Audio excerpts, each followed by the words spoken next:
Hello, this is Dr. Paul Cottrell, and I'm going to go over a couple videos, maybe 2 or 3 videos, dealing with current events. I want to do one that's taking the perspective of Steve Bannon, and I want to take a look at another video on the perspectives of John Bolton. Might also play the perspectives of this concept called Cold War II by Neil Ferguson. So let's begin with Bannon. But before we do, please make sure you subscribe to all my channels. I have 3 channels on YouTube. I have Brighteon, Bitchute, and Rumble. Links are in the description of this video and all my videos. Also, the links are up on, that are pinned on X. Please also follow me on X and GETTR. That way you'll get announcements, some links to research papers, some products that I'm offering, so you get updated on everything that I do. So make sure that you subscribe to those social media platforms and for my channel. And also please follow me on all 6 of my channels. I am heavily censored on YouTube, so there's certain videos that I cannot keep up on YouTube. The safe harbors are Rumble, Bitchute, and Brighteon. Please subscribe to all 6 channels.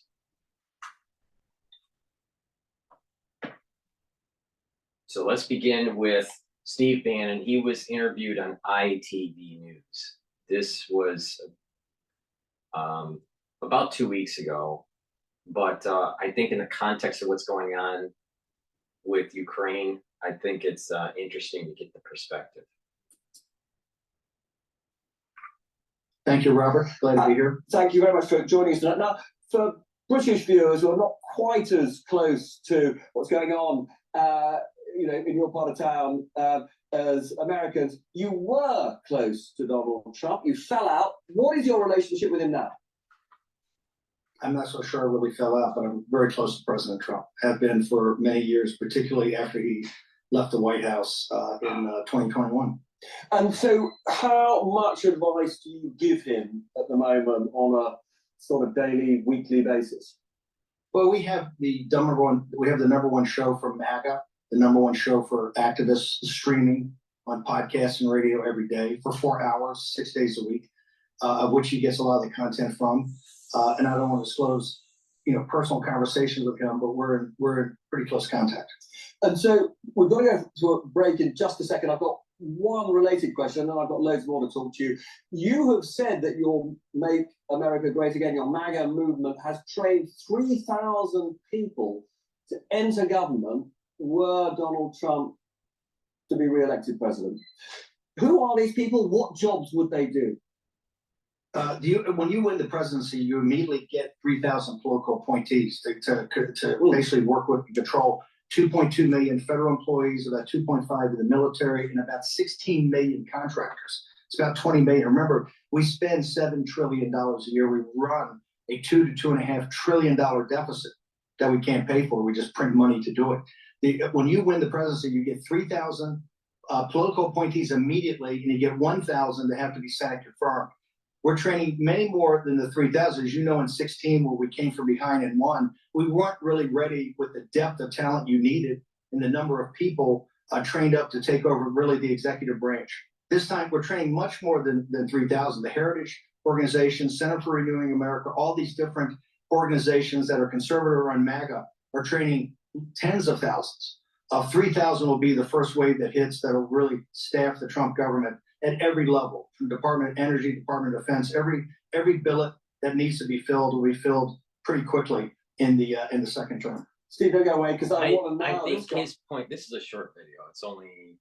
It's around 8 minutes long, but the administrative state, all right, is ballooned out to the point where, one, it's not very efficient. It's too costly. And it gives the potentiality of overreach by the government. Now, I've been saying that this national security state needs to be truncated, if not totally abolished. Now, if corporate America is downsizing because of computerization or artificial intelligence or just a change in buyer behavior, change in supply and demand, then why doesn't the government start to properly size instead of continually ballooning out? This is something that was going on even in some of the European countries. Just the government keeps on ballooning out to the point where people didn't want to work in the private sector, they wanted to work in government. And we're seeing that today in the United States. So we need to seriously downsize the government, not just the CIA, the FBI, but we're talking all these agencies. They're just the bureaucracy, the ballooning out of the quote the administrative state it's gotten to a point where it's not sustainable, and we don't have the funds. I mean, people don't understand. America is not very prosperous relative to relative to what we think. The reality of the situation in terms of prosperity in the United States and how what we think is prosperous in relative terms to, because prosperity is always kind of like measured through a relative metric relative to other countries. Our perspective is we're so much more rich, we're so much wealthier, we're so much healthier, we have so much more freedoms. The reality is on all those metrics, we're also another metric, we're so much happier. All these metrics are, in terms of our perspective, when you look at it to reality, our perspective is way overblown. The reality is that America is not as prosperous as we think.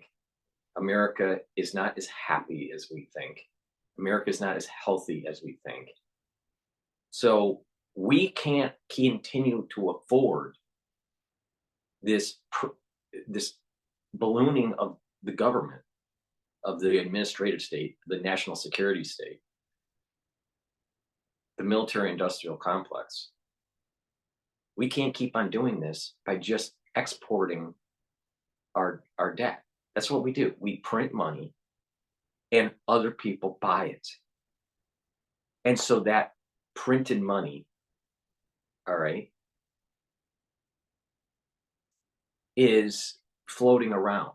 All right. Now, how it's done is through the bond market.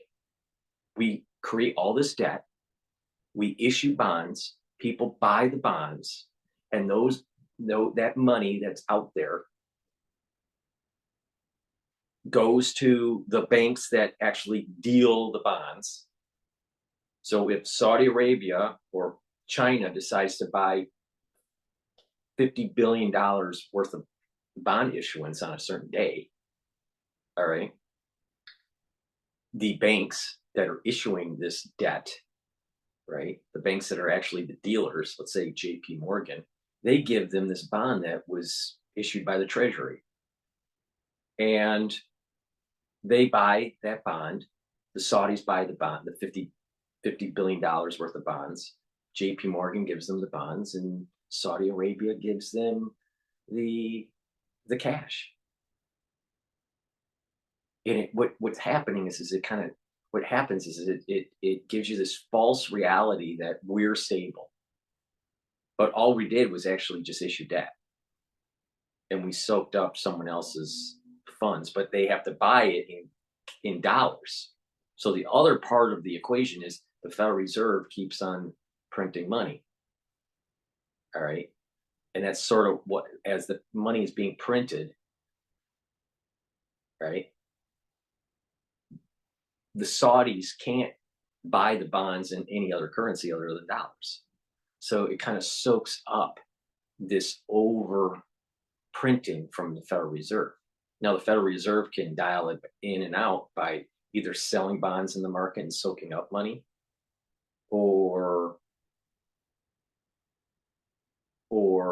they can buy bonds and put more money into the system, which is what the Federal Reserve does. So when the Treasury is issuing bonds, they will have the dealers sell. But on the other side of the of some of this activity is that the Federal Reserve at times will say, well, we'll also buy some of that debt. We'll also buy some of those bonds, and they're putting more money into the system. So they're building up the monetary base. They're expanding the monetary base when they're doing it. So this country would fall apart if it wasn't for foreign investors buying our sovereign debt. It's a major problem. The moment that the world stops using the American currency for certain commodities, let's say oil, or for other exchanges of goods, and or they stop buying American debt, US bonds, the whole system will collapse. Just keep that in mind. The whole American system is predicated on people using the US dollar and people buying US bonds. And so when that demand starts to go down, which it is, as less people buy US debt in the foreign market, when less commodities are traded within US dollars, we're going to start seeing that unless we soak up the dollars that we have printed for decades, that dynamic alone, assuming we don't print anything else and there's no fiscal increase in spending by Congress, let's just assume all that's the same. Just the dynamic of people using less dollars in the international market and people not buying US debt, it will be extremely inflationary. So instead of like 5% inflation or 7% inflation, you're talking about 25 or 30% inflation when that dynamic happens. So the only way to stop that is to start soaking up lots and lots of debt, or lots and lots of dollars that were printed, with that demand that is starting to wane in the international market, with the currency demand and our debt demand. They don't want to buy it. They don't want to use their dollars. And there's no big means of soaking in all those dollars to reduce that inflation. So Congress in the shorthand will start to increase your taxes. So your goods are going to be more expensive and you're going to have less money because you're taxed more. And then all of a sudden the whole system starts to collapse. America is only prosperous not because we're so hardworking,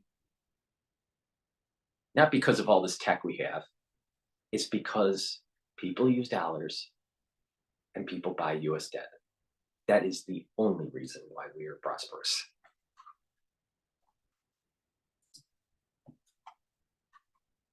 What you would hope a Trump presidency would do and achieve. So we'll be back with you in just a couple of minutes.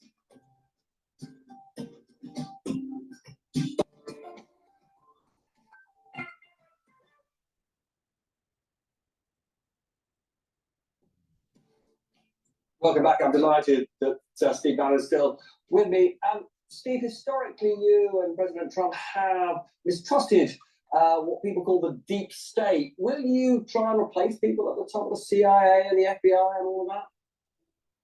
Well, of course, that's the prerogative of a president. We will definitely have picks. Remember, let's go back to the previous conversation. You have usually 2 million federal employees, but then you have 16 to 18 million contractors. We have what's called the administrative state that was never structured in our Constitution. It's kind of taken over the government. It's these bureaucrats. It's in every form of American life. And yes, and the rogue element of that, the national security, the intelligence, law enforcement, that's the rogue element of that, is what we call the deep state. The first line of attack is the administrative state, and certainly President Trump is going to replace members of the CIA, DNI, all that, which he has the prerogative to do. Those are the 1,000 Senate confirmed positions. But President Trump will look to deconstruct the administrative state. The Supreme Court's already into this right now, reviewing cases about downsizing this bureaucracy. Because in your previous conversation, you talked about a financial crisis and economic crisis in the United Kingdom. We have it to the 10th power here. We're running $2.5 trillion deficits every year. We have $34 trillion of face amount of debt, and we're adding $1 trillion about every 100 days, Robert. We're reaching a financial crisis of epic proportion. It has to be dealt with. One of the ways to deal with that is to deconstruct the administrative state that's helping to drive this. Yep. When Donald Trump talks about a 10% tariff on all imports, is that something you approve of? Yes. 100%. I'm a populist, and I believe in building a manufacturing base here in the United States. I think that, you know, since I've spent a lot of time as an automotive engineer in Detroit, all right, and know a lot about manufacturing and engineering, you know what? America started going down the tubes right after NAFTA. The whole tool and die industry in the Detroit area and in Ohio and Illinois, Indiana, we saw the export of the tool and die industry right into Canada right after NAFTA was passed. We also saw a lot of jobs and a lot of manufacturing going to Mexico. Now, this is all in the 90s. All right. Now, you know, go back to the early 2000s when there was this big push to start moving lower added manufacturing to China, brought to you by Walmart. We lost a lot of manufacturing jobs. Now, some of those jobs have come back. Some of those jobs will never come back because just automation is much more implemented in manufacturing than, let's say, back in the 90s. So there's a combination of a change in technology for manufacturing. Demand has changed, but we have this administrative state, if you want to call it that, all right, that policymakers pushed an agenda to move manufacturing overseas so we import goods. Why? Because we would be importing those goods in dollars, right? And they would have, these individuals would be, these other countries would be making goods, right? And purchasing sometimes raw materials from us, sometimes not. Now, what was happening is that we would put it in low-cost centers. Low-cost centers meant that you could be buying a certain product for $20 from China. If it was made in the United States, let's say $30. So you basically imported deflation by $10. So this is another one of those dynamics I was saying, that the United States government has a lot of debt out there that's inflationary, and there's this added inflationary component when the Federal Reserve increases the monetary base. And they try to reduce it and make it seem as it's not so inflationary by going overseas to import deflation. So it's a combination of not just what the Federal Reserve is doing. It's not just what the Treasury is doing in terms of bond issuance. And it's not just exporting manufacturing and that dynamic of importing deflation. And then on top of it, you have so many of the international finance community making money on, you know, moving FDI into China or into lower cost centers and getting a very high return year over year. So the hedge funds and the ETF funds out there loved it. And then on top of it, you would have certain types of politicians being able to, you know, make certain deals, you know, and we saw this happen with Hunter Biden. So there's more chances of corruption and more chances to pay to play. It's a very bad situation for the United States in this regard. That's really going to be is against China, and maybe even the tariffs will be higher. The manufacturing jobs, remember the elites in our country, the people that run Wall Street, Silicon Valley, the corporatists that run the businesses in our country are really globalist, and they're much more in business with the Chinese Communist Party than they are with the American people. We need to put some restrictions on those folks. That's where we're going to, I think, increase the tariffs at least 10%. I think hopefully more against the Chinese to start to bring the manufacturing base back to the United States and create high-benefit jobs. And when Donald Trump talks about sorting out, we need to bring back the manufacturing base for a couple of reasons. One, we need people employed in our country and not worry about other people's countries. Two, it will help rebuild families in the United States. Because if you have a job and you have a stable job and a nice paying job, then you're going to be building, there's going to be family creation that's taking place. And then on top of it, what's going to happen is that you're going to probably start seeing a voting bloc that's going to be pushing for candidates that are trying to strengthen the manufacturing base in the United States. The United States manufacturing has been gutted for 30 years. That's a long time. It's going to take a while for it to rebuild up. If you start looking at since the crisis in 2020, quality of things have gone down. The quality of service, the quality of products, they cost more. We need to get back into manufacturing quality goods in the United States. And then that's pressure on the government to stop importing deflation. Because remember what I said, they try to import deflation by moving manufacturing to China, having the Chinese buy American bonds because they were flush with American cash and they didn't know what to do with it. So that just allowed for the administrative state to keep on ballooning out and be inflationary. The United States needs to actually start reducing the number of dollars that we're creating, bring back American jobs, and bring down the cost of living. The standard of living cost is too much. There needs to be a little bit deflation that's going on in America, not reduced inflation. Reduced inflation means it's still going up. You know, it went up 15%. Oh, now inflation's only 2%. No, you need deflation to get back to a reasonable lifestyle that's affordable. So America needs to kind of tighten the belt, but bring back the manufacturing. And by bringing back manufacturing, we're not going to have situations like, well, wait a minute, we have a crisis. How are we going to have our pharmaceuticals made? Oh, we have a crisis. How are we going to be able to make bullets if we have a war? If you've got the manufacturing, you lose that prowess to being able to be more self-sufficient.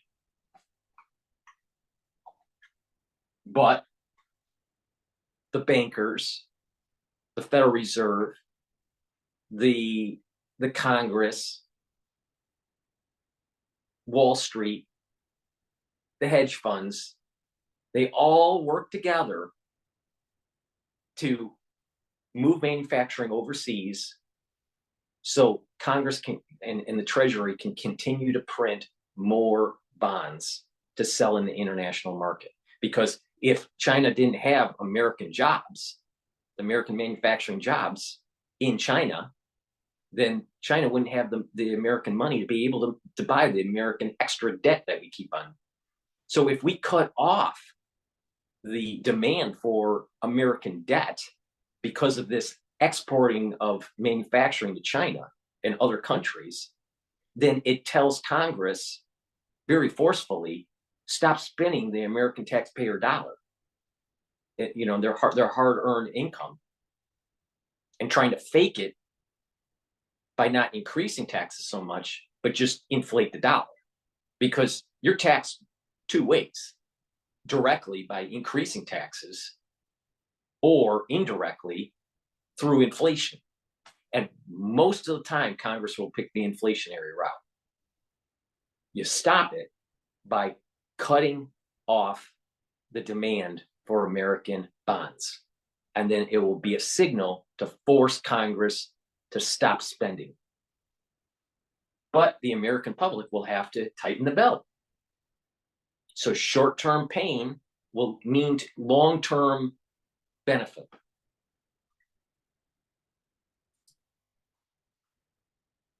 "24 hours." What does he mean? Well, I think he's the best negotiator to do it. But Robert, I think the Ukraine war is going to get sorted out here in the next 72 hours or the next week. Remember, the United States Senate, and particularly the Republicans, they're about to drop two thermonuclear bombs on the people of the United States. One is essentially an amnesty program at the border that's going to give immediate work permits to the 8 million illegal alien invaders that have come in on the Biden watch. At the same time, to do this, to get $60 billion to send to the corrupt oligarchs in Ukraine.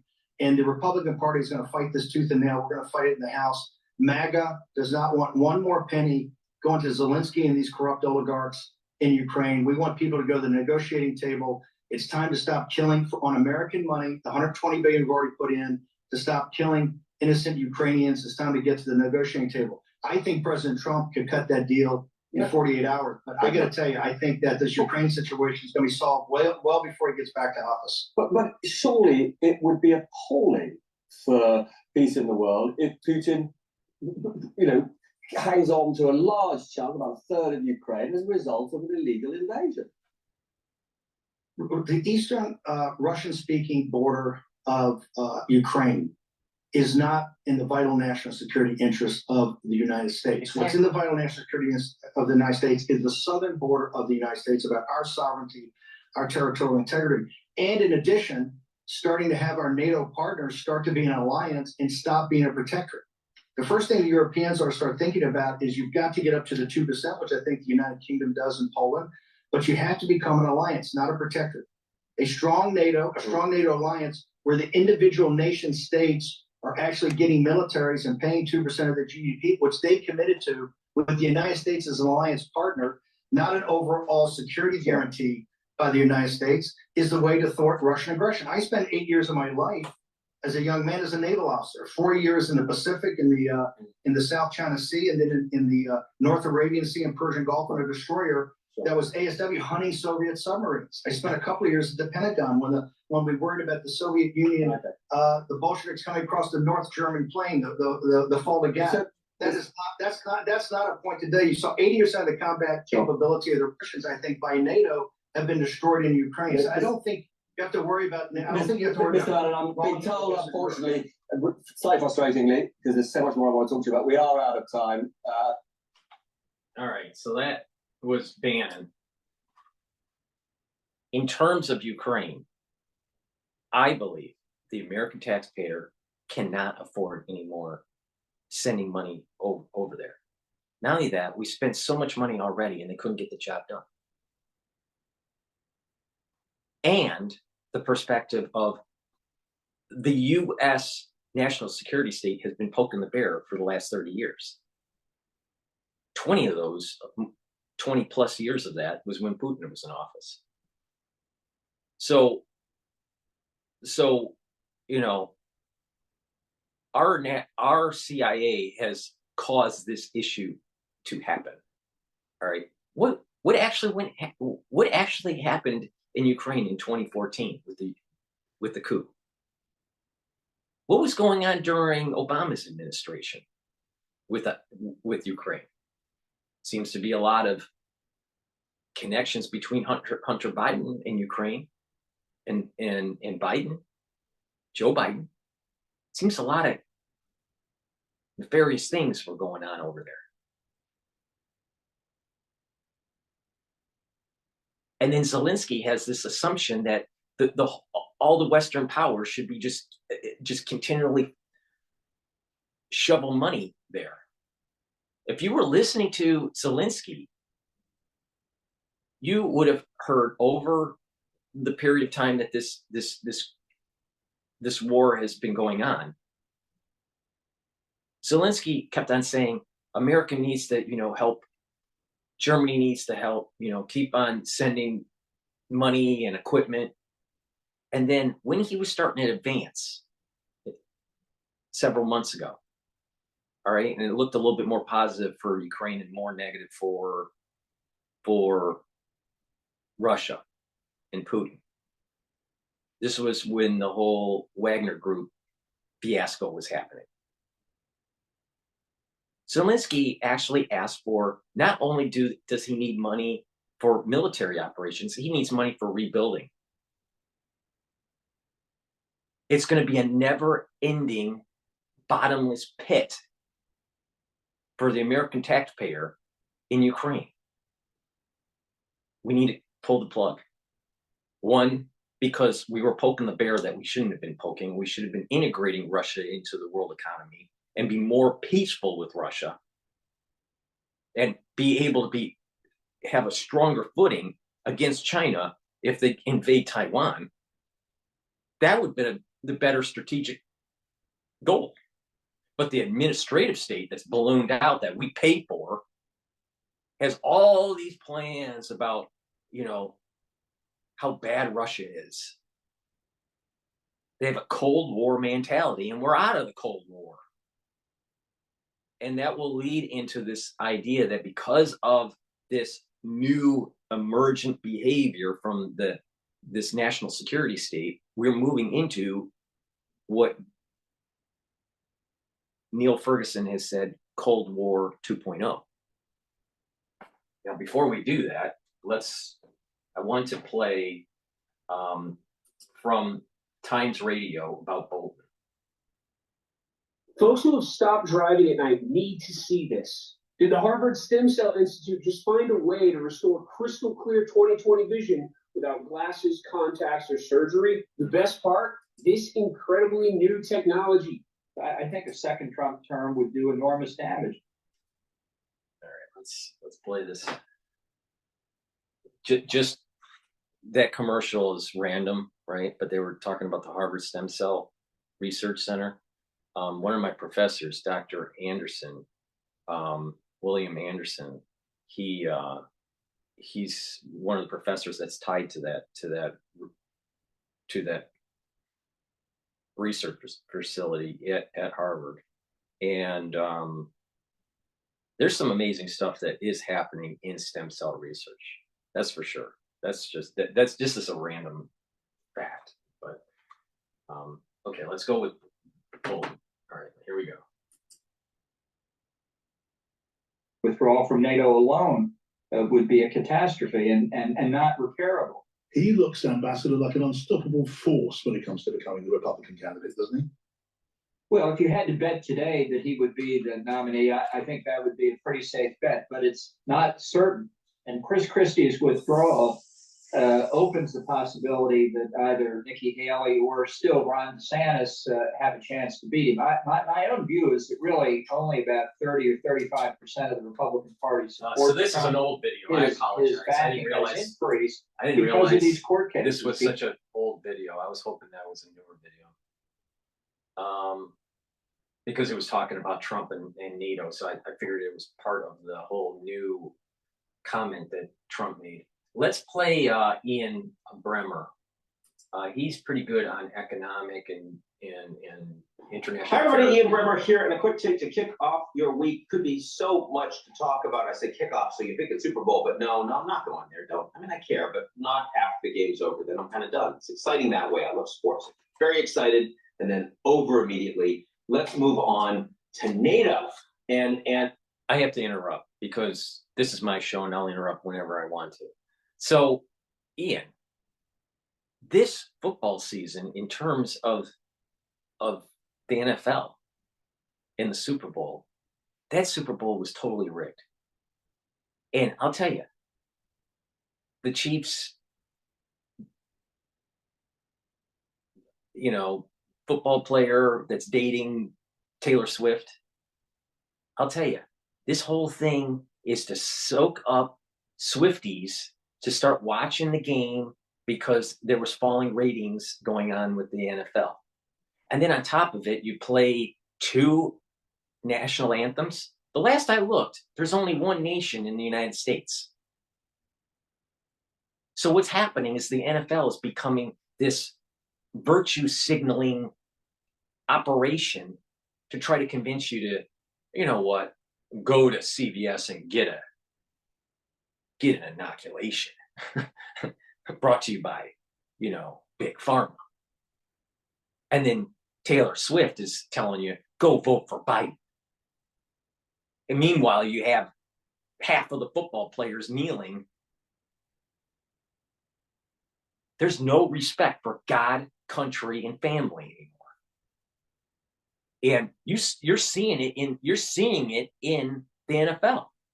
I mean, this boyfriend of Taylor Swift, I mean, even though he's a larger structured guy because he's a football player, but he kind of has this kind of metrosexual kind of look to him, especially when he had this, you know, this new outfit that when he was walking off the plane before the game. I'll tell you, NFL has gone straight to hell, straight to fucking hell. That's why I just watch collegiate football, because the NFL is bullshit. Ian. Lots of hair on fire because former President Trump, about to become the Republican nominee, could easily be president again, says that, recounting a conversation he had with a leading European leader, I suspect he's talking about Angela Merkel and Germany, and that if they refused to pay, that he wouldn't be interested in defending them, and indeed that he would tell the Russians they could do whatever the hell they wanted to countries that refused to pay for their own self-defense. And predictably, this got Europeans very agitated. The NATO Secretary General, the European Council President, both saying this is only good for Putin. It weakens the alliance, with Trump saying that, especially saying that publicly. And the Europeans are indeed, almost all the Europeans are panicked about what might happen if Trump were to become president in 2025. And I think these are all real points and deserve to be responded to. I do think it's important to look at the other side of the equation at the same time, which is, should there be consequences for American allies that are unwilling to prioritize their own self-defense? Damn straight. And by the We way, shouldn't when be I say paying for it. consequences, I don't mean that the Russians should be able to invade them, but should there be any consequences, or should they just continue to be perfect NATO allies in good standing? Because when it comes to the leaders over in Europe, there are a bunch of Euro whiners that want the American taxpayer to pay. Now, the American taxpayer is going to pay in 2 ways: increased taxes and or increased inflation. Why should we be paying their way in NATO? Trump is 100% right. You know what? If you don't pay, then there should be consequences. There should be increased amount that you need to fund to pay the back debt. There should be other, maybe economic trading between the countries that balance this out. There needs to be some sort of penalty. When you don't penalize because of bad behavior, then you'll continue to have it happen. Case in point, just look in the urban areas of America. If you don't hold the thieves accountable that are going to these stores, stealing the shoes, stealing Gucci down Fifth Avenue, if you don't hold them accountable, they'll continue doing it. If you don't hold accountable a group of people that can't pull up their pants, they're never going to pull up their pants.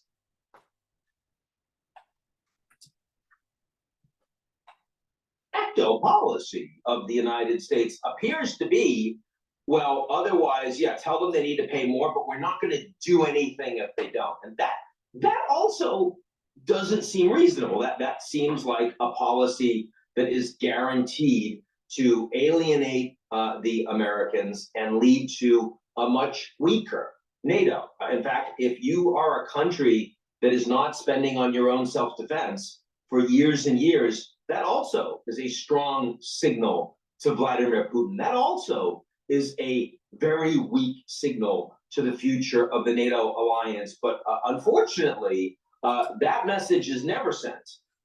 Ian, let's question, does NATO need to be that strong? We're not in a Cold War. Now Ferguson thinks that we are moving into a Cold War 2.0, but that's because our national security state fucked up for the last 30 years and expanded NATO. Why do we have NATO after the fall of the Berlin Wall? We don't need it. Or we can drastically cut it down. But no, you got to keep on growing. The national security state can't never not have less money. They always have to have more money.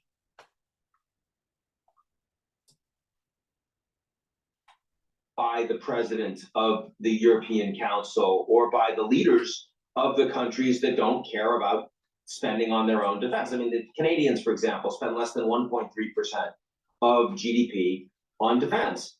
That's roughly exactly what they were spending in the 90s. Why? Because they don't think they need to. They don't think it really matters. The Germans, the Italians, the Spaniards, I mean, most of the large economies other than the United States significantly underspend on defense. They don't have adequate troop readiness. They don't have adequate military capabilities, never mind to provide support for Ukraine or other countries that might need it that aren't NATO members, but even to adequately defend themselves. And that's a serious problem. It's been going on for decades. In part, maybe if less people spent less money on defense, maybe there would be less wars. Maybe.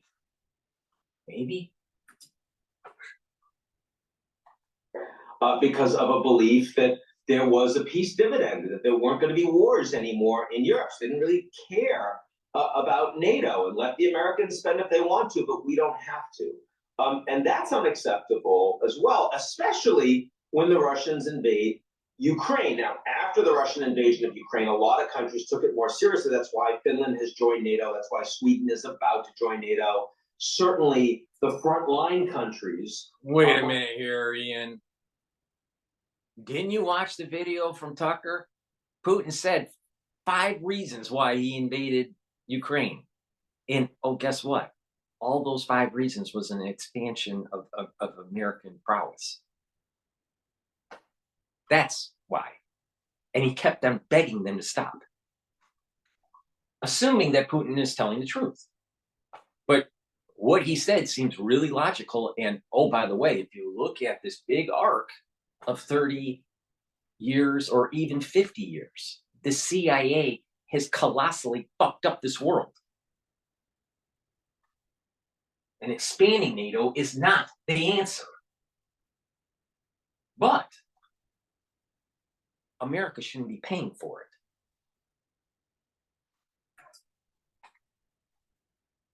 More worried, and they spend a lot more.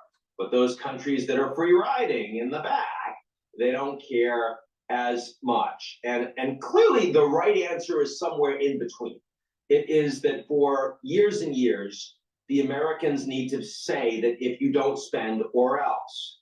And that or else needs to be consequential, needs to have, we won't have as many military exercises with you, or we're not going to share the same level of intelligence, or we're not going to provide as advanced military equipment. And if you do that and make it matter, then those countries are much more likely to do something like actually take No. They don't care about that, because they know that the United States is going to continue to do the military drills for readiness.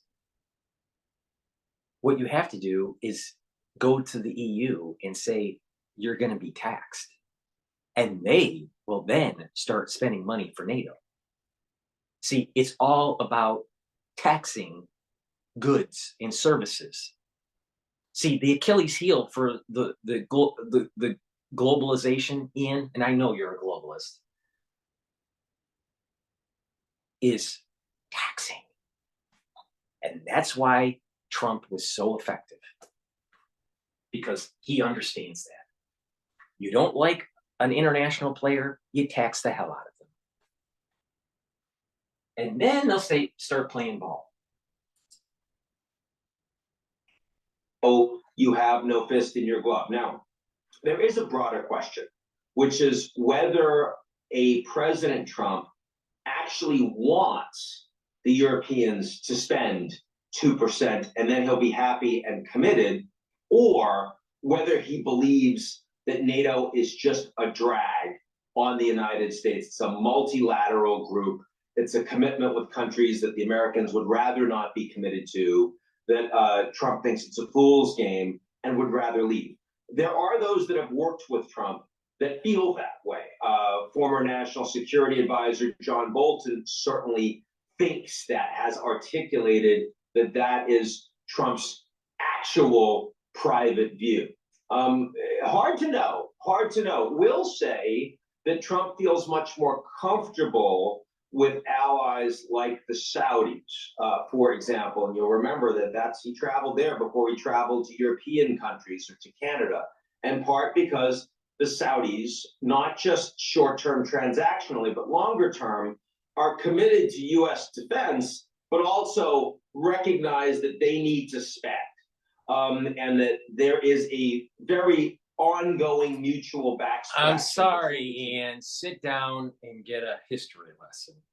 All right? The Cold War ended. NATO doesn't need to expand. It actually needs to shrink. Not completely dissolved. And the Europeans need to foot more of the bill and not the Americans. Secondly, there is going to be a major shift in economic activity in the next 50 to 100 years that's going to be Israel, Saudi centric, and Jordan centric. So Israel, Jordan, Saudi Arabia, and Egypt centric. That region is going to be the 20, it'll be the next century of activity. It's not China. It's not China. China is actually declining. We've been told that it's going to be the century of China. Actually, what's going to happen is there's going to be a fucking war in Asia. And the United States and China are going to go at it. It probably will use some sort of tactical nuke activity. Or, at the very least, other unconventional warfare that probably has already been used in 2020. I don't need to say it because I want this up on YouTube, Ian. And when that does happen, the Chinese will lose, but they will lose big. And we are going to be a lesser power in the end. We'll win it, but we are not going to come out of it like we came out of World War II. And so what's going to happen is that the centroid of economic activity is going to be moving to the Middle East. And I think Trump knows this. So this Cold War bullshit is irrelevant. The action is how we handle Asia and how can we minimize the long-term damage to America, to the United States, when we do go to war with China. It's going to happen. And we're going to be a failed empire after.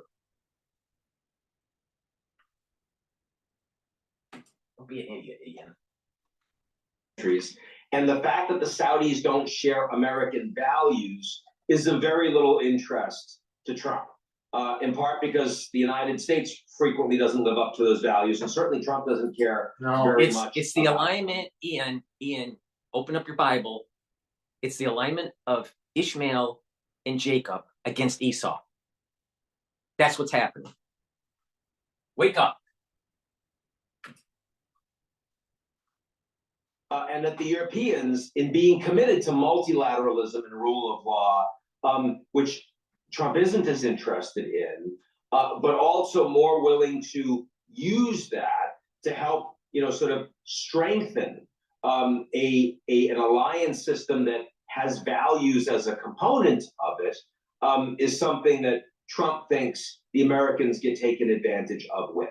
Now, again, where you land on that spectrum, I think differs radically on, how old you are, your historic worldview of the Cold War, for example, where your country is geographically, what your immediate threat environment is like. Also, how you feel about the United States. I mean, as an American, do you think the U.S. has been good for you? Or do you feel like you've been screwed by the United States? I mean, if you've got kids that went to war in Afghanistan or even the second war in Iraq, and didn't come back, came back with PTSD, and the Veterans Administration didn't take adequate care of you, and you don't think the war was fought justly or for principles that you believe in, you probably feel very differently about what the U.S. should and shouldn't be doing in terms of other military alliances than you do, say, my dad. You know what? The thing is,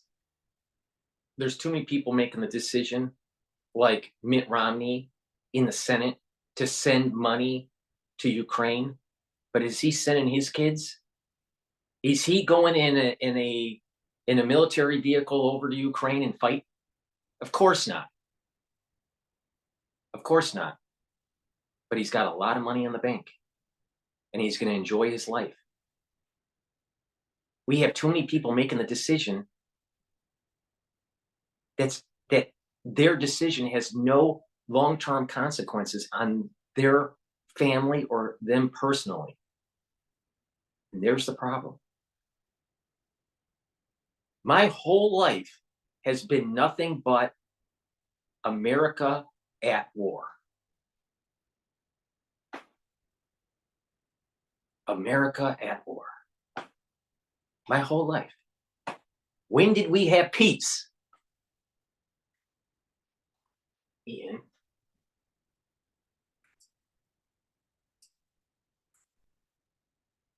Fought in Korea, or others that were World War II veterans, certainly, or those in the United States didn't fight for anything, but nonetheless feel like the American system did pretty well for them. And it's that latter problem. It's the fact that so many Americans today don't feel like their political system is legitimate, don't feel like the American dream applies to them, don't feel the class mobility, don't trust their leaders or their institutions across the board. How could you have class mobility when you have the Treasury Department that's lying to you about inflation, aka Secretary Yellen? It's transitory. Yeah, right. You have a Federal Reserve that keeps on printing money. You have a Congress that keeps on spending money and giving incentive to ship jobs overseas. Where's the social mobility anymore? It sure as hell is not the way it used to be in the 80s and the 90s. You have the younger generation that's saying that it's hard for them to even get a job after college. When I was young, it was easy to get a job even if you didn't go to college. Totally different dynamics now. Totally different dynamics. People aren't creating families because they cost too much. And it's not just an American problem. The same goddamn thing is happening in Japan.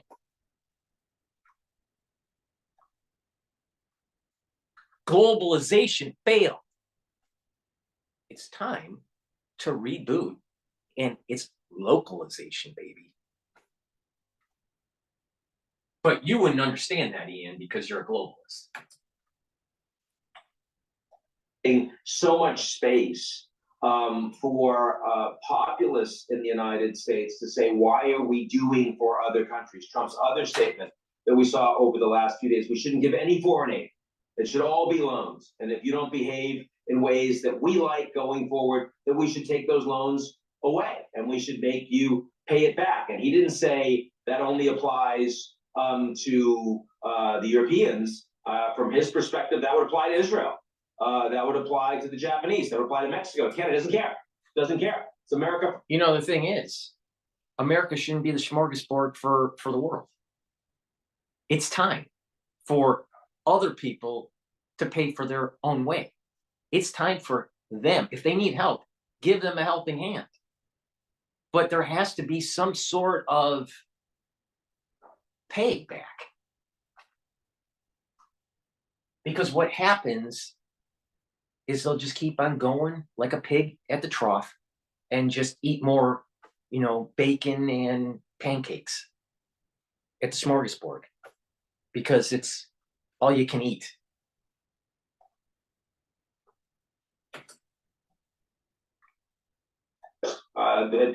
And more Americans will feel that way if they think that their country that hasn't taken care of, doesn't take care of them or their kids.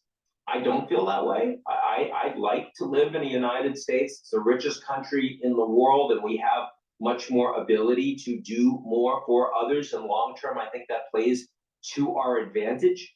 But I absolutely understand why many Americans no longer feel that way. And I think it's a shame. And I think we need to take responsibility to do something about that if we want a different outcome. So that's it for me for today. I hope everyone's doing well, and I'll talk to y'all real soon.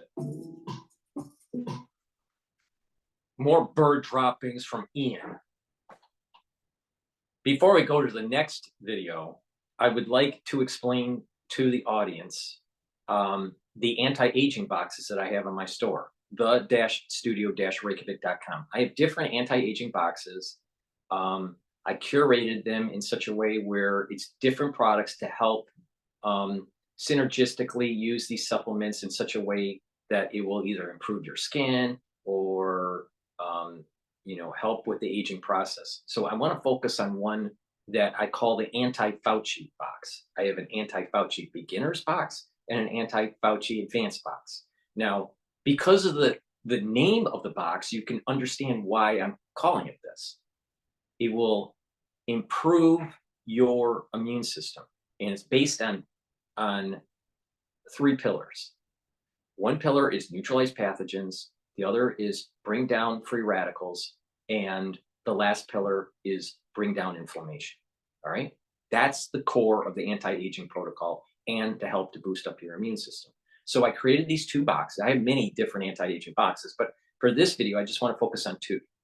Now, on the anti-aging Fauci beginners box, you get Health Max 35. All right, you take a teaspoon of it a day. If you're not feeling well, take a tablespoon. You get D3, which helps to get rid of infected cells through apoptosis, and it helps with gene expression. You need this. Trust me. Magnesium and zinc to help boost up your immune system. You take that every day. For the D3, I take 10,000 units, 5,000 in the morning and 5,000 at night. Turmeric will bring down that inflammation, and it's an antioxidant. And ashwagandha root, which will control blood glucose levels and help with, you know, stress response. All right. So please go to the store and get the anti-Fauci beginners box or the advanced box. Now, in the advanced box, you get everything I just mentioned, and you'll have the ability to pick either a 2-ounce C60 in coconut oil or a 2-ounce in avocado oil. All right, C60 is important because it's an extremely strong antioxidant. Very potent. You take a full dropper of this, or a tablespoon. I'm sorry, not a tablespoon, a teaspoon or a full dropper every day. All right. And that will bring down that free radical load and help to improve the cellular health. Now, when we have a buildup of free radicals, the cell starts to break down. It's not as efficient. And if it's damaged enough, it can either go into reversible necrosis or irreversible necrosis. Okay? So you want to prevent damage to the cells. If you take the C60 on a regular basis every day, a teaspoon or a full dropper every day, right? Then what will happen is that you're going to start seeing that you're going to have less cellular stress and the cells will work more properly. The metabolism of the cells in the different tissues will work more properly. Each tissue has a certain function.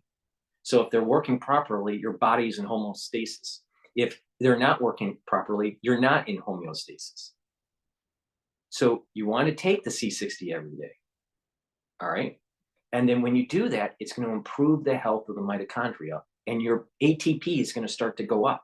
When you have more ATP, you're going to have more energy. You know, by the way, you need to have a strong immune system. You need ATP.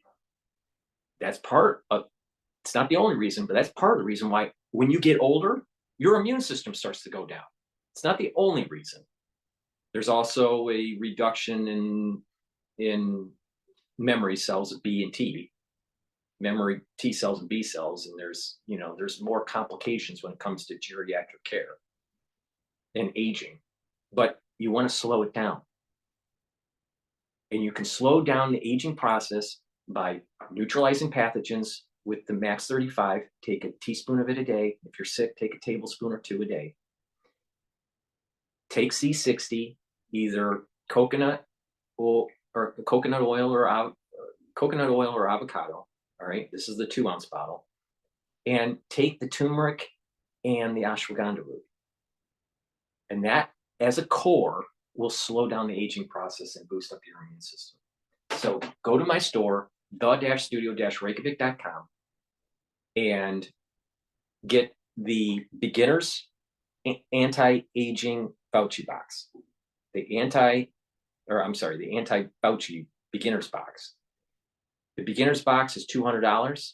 The advanced box with the C60, you can pick either coconut or avocado 2-ounce, is $260. Go to the store, the-studio-reykjavik.com, and you're getting a lot of high quality supplements.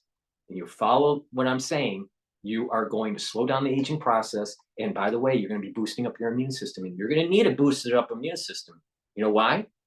Because of the crisis that we went through and the aftershock that I've been talking about for a long time. All right. So, and I'm willing to bet that Ian didn't have that knowledge either. No, idiots. Okay, let's see what CNN has to say about Trump's stance on NATO by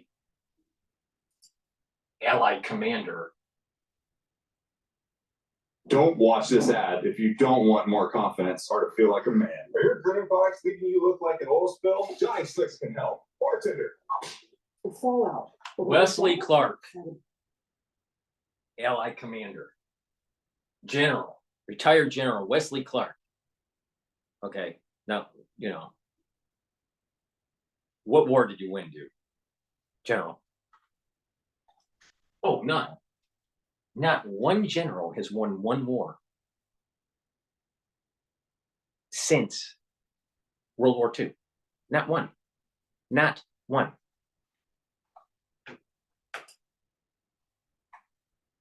NATO. Listen to what the former president and Republican frontrunner told a campaign rally in South Carolina over the weekend. One of the presidents of a big country stood up and said, well, sir, if we don't pay and we're attacked by Russia, will you protect us? I said, you didn't pay? You're delinquent? He said, yes, let's say that happened. No, I would not protect you. In fact, I would encourage them to do whatever the hell they want. The NATO Secretary General said Trump's claim that he would encourage Russia to attack U.S. allies if they did not spend enough on defense puts American and European soldiers. You know what it is? No, what it is it's shifting the responsibility on the European nations because America shouldn't be constantly, running to the damsel in distress, aka Europe.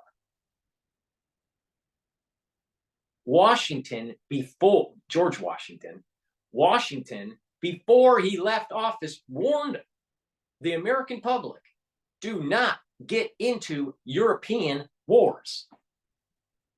And guess what? We're getting into European wars and we have problems. And we are actually seeing the downfall of America in our generation. Thank you very much, the national security state. Thank you very much, the policy wonks. Thank you very much for all the ones that think they know and how the world should be. You just fucked up America. You just broke America. You know what? Even though there's a lot of people that don't like the way Trump speaks, if you actually listen to what he is saying, it is genius. The Europeans should have their own responsibility for their defense.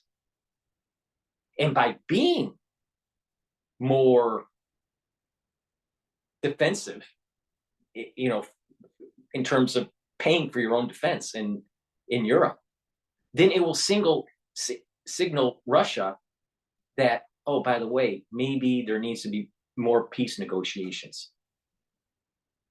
Reason being, one, they don't want neither side really wants a war. It's too destructive. It's too disruptive economically also. And when the Europeans notice that as they're spending more on defense, that they can't spend as much on social programs, their people will start to vote those leaders out of office and push for peace over the long haul.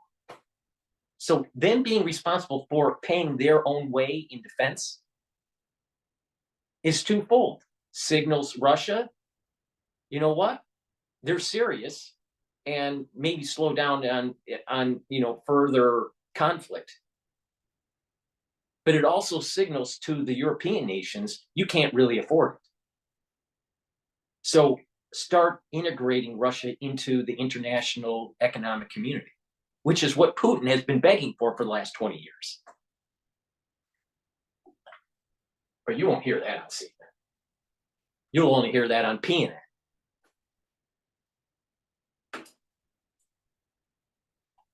Increased risk. And the European Union's top diplomat said NATO's security cannot depend on how a president of the U.S. feels on any particular day. It's not yes, now yes, tomorrow no, it depends who are you. Now, come on, let's be serious. Let's be serious. NATO cannot be an alliance a la carte. It exists or it not exists. NATO is propped up by the American taxpayer. And the American taxpayer is too stressed. They can't afford it anymore. Europe, stop drinking your wine and your fancy cheese and start paying your own way. Let's be serious. It's time to pay the bill.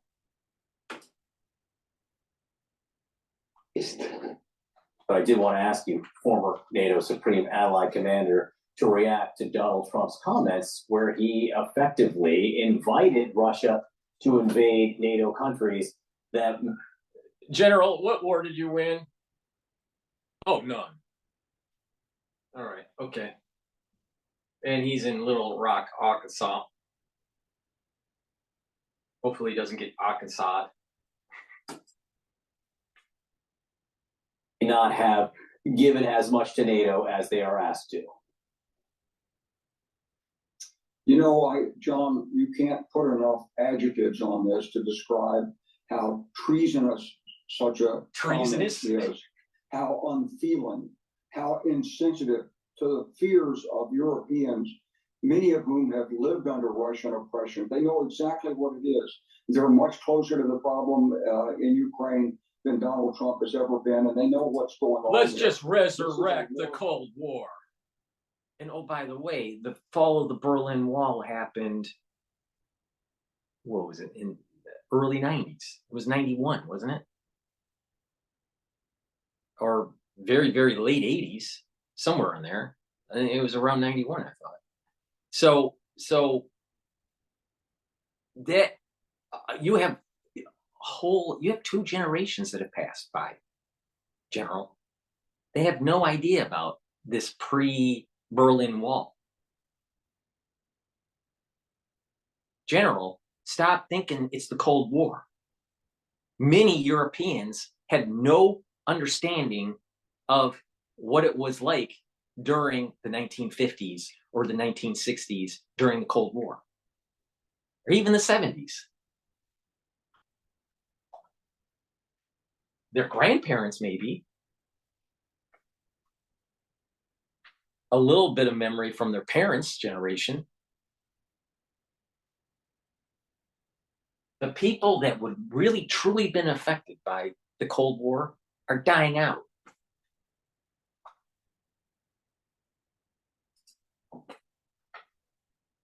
Extinction against a nation of 40 million people to destroy the culture, the language, the history, and anybody who's associated with resistance to Russian occupation.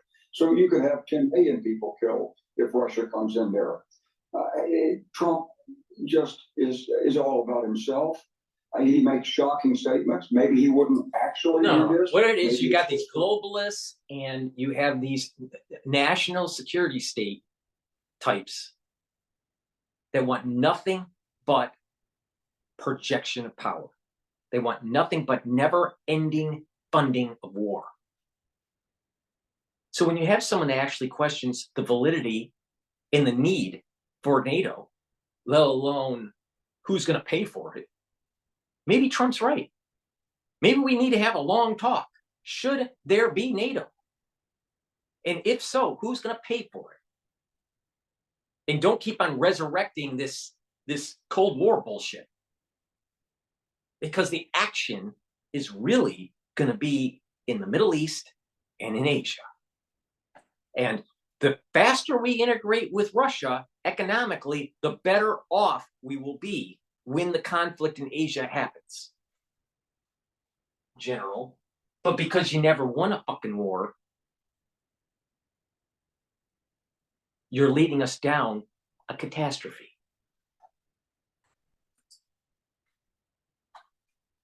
Theater, but he shouldn't do such things. And we know from his previous administration that he actually was working to disassemble NATO. So I put a lot of credence in what he says. It's not just a shock statement, although it is that. This is a warning to the American people of what's going to happen if Donald Trump becomes the next president of the United States. I'm willing to bet that if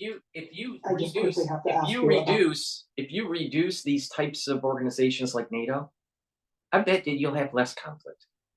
And you'll have more money because we don't have to fund it. And maybe we'll have Social Security where people that actually are retired will actually have a decent living and have better care. And people that are young or my age that are, not too old, but not too young, right? Right. The Goldilocks years, right? We don't really think about when someone is 70 or 80 years old and being on fixed income and having to worry about, are they going to be able to eat versus will they be able to take their medication? We have a broken healthcare system that definitely is not elderly centric. But we'll spend all this technology and we'll spend all of this, news about how to do these advanced surgeries for a football player when they blow out their knee. And that football player is so fucking important. The gladiator. Because it's all about bread and circus. But what about that veteran that literally was in war and has a war injury and getting not the care he needs at the veterans associations? at the veterans hospitals. It's a broken system. It's a broken system. Stop funding this bullshit, General, so our elderly actually have a decent last few years of their life where it's not under worry about food security or medication security. But you don't give a shit, General, because you're a senior fellow at UCLA. You have a retirement.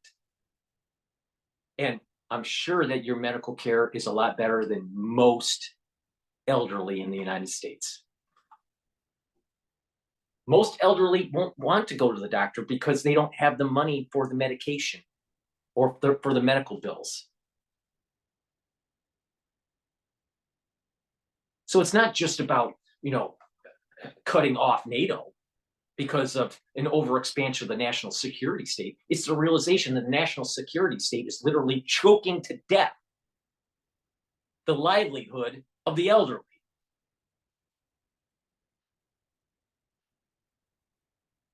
General. Comments from Donald Trump, basically inviting Russia to attack in any which way they please because of money, basically, when he talks about NATO and their alliance. I mean, what is this doing to the European Union and all of those that are in the potential line of fire? Honestly, let's remember Mick Jagger. Anna Poor. She looks like Mick Jagger. You know, the thing is, NATO was built when there wasn't a European Union. And so the idea was somehow having means to be able to work together just in case the big bad USSR during the Cold War was going to invade. The European Union now has amalgamated. And they have a union now, not just a bunch of states or a bunch of countries like it was back in the early days of the Cold War. So the dynamics have totally changed, Mick Jagger. The European Union could pay for their own fucking defense. We don't really need NATO anymore. Now, there probably was a good reason to have NATO during the Cold War. The expansionists or the concern of the USSR and the lack of amalgamation of a real federation within Europe back in the day. But that's not happening now. The whole premise of NATO needs to be questioned now because things have changed. Mick Jagger. People are aghast. I mean, they view that kind of invitation, encouragement from the front runner of the United States for the Republican nomination to be, literally insane. I mean, for the presidential candidate of the United States to say that kind of thing publicly while President Putin is having... Listen here, Mick Jagger. We need a president that's questioning the premises that go all the way back to World War II.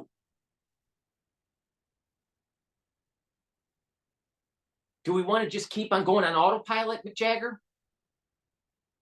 Because it doesn't seem to be working.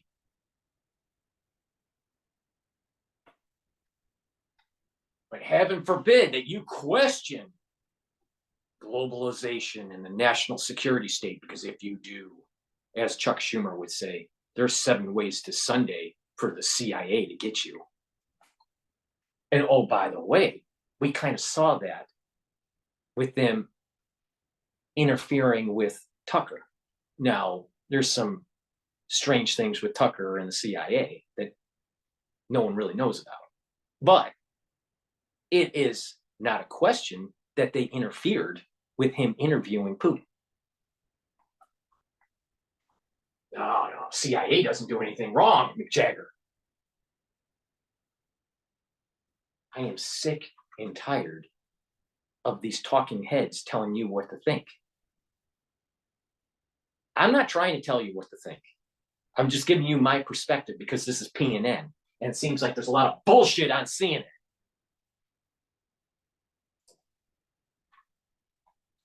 In order to put down his lines of negotiation, which essentially are negotiation on his terms only over Ukraine, for the leading Republican candidate who people must take at his word. Nobody's trying to guess what he's saying. They're taking him at his word. It's caused a huge amount of anxiety, as you can imagine. The usually quite careful and diplomatic Secretary General. No, we got to be diplomatically, just like how Putin said that Clinton did. Putin asked, hey, would you let us into NATO? Clinton says, that may be a good idea. Maybe it'll create peace and prosperity and a real peace dividend. Clinton goes to his advisors and policy wonks in the deep state, and they say, no, we can't do that. Clinton would say, why? Because we have this long plan to fracture Russia and get the fucking oil. Oh, okay.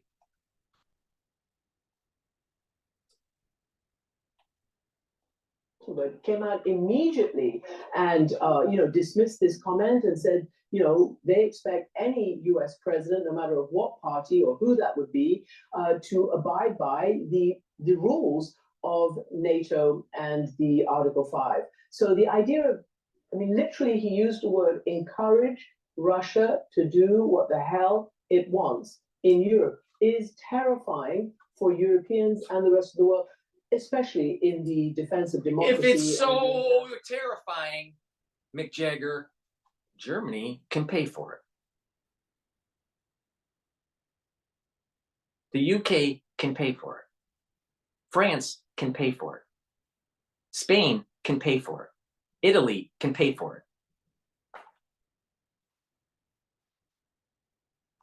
Texas should not be paying for it. We have our own problem at the border that we can't control because of a crazy Democratic Party trying to flood our nation. They don't want you to have ketchup for dinner. They want you to have salsa for dinner. Now, salsa is okay for dinner, but on every meal,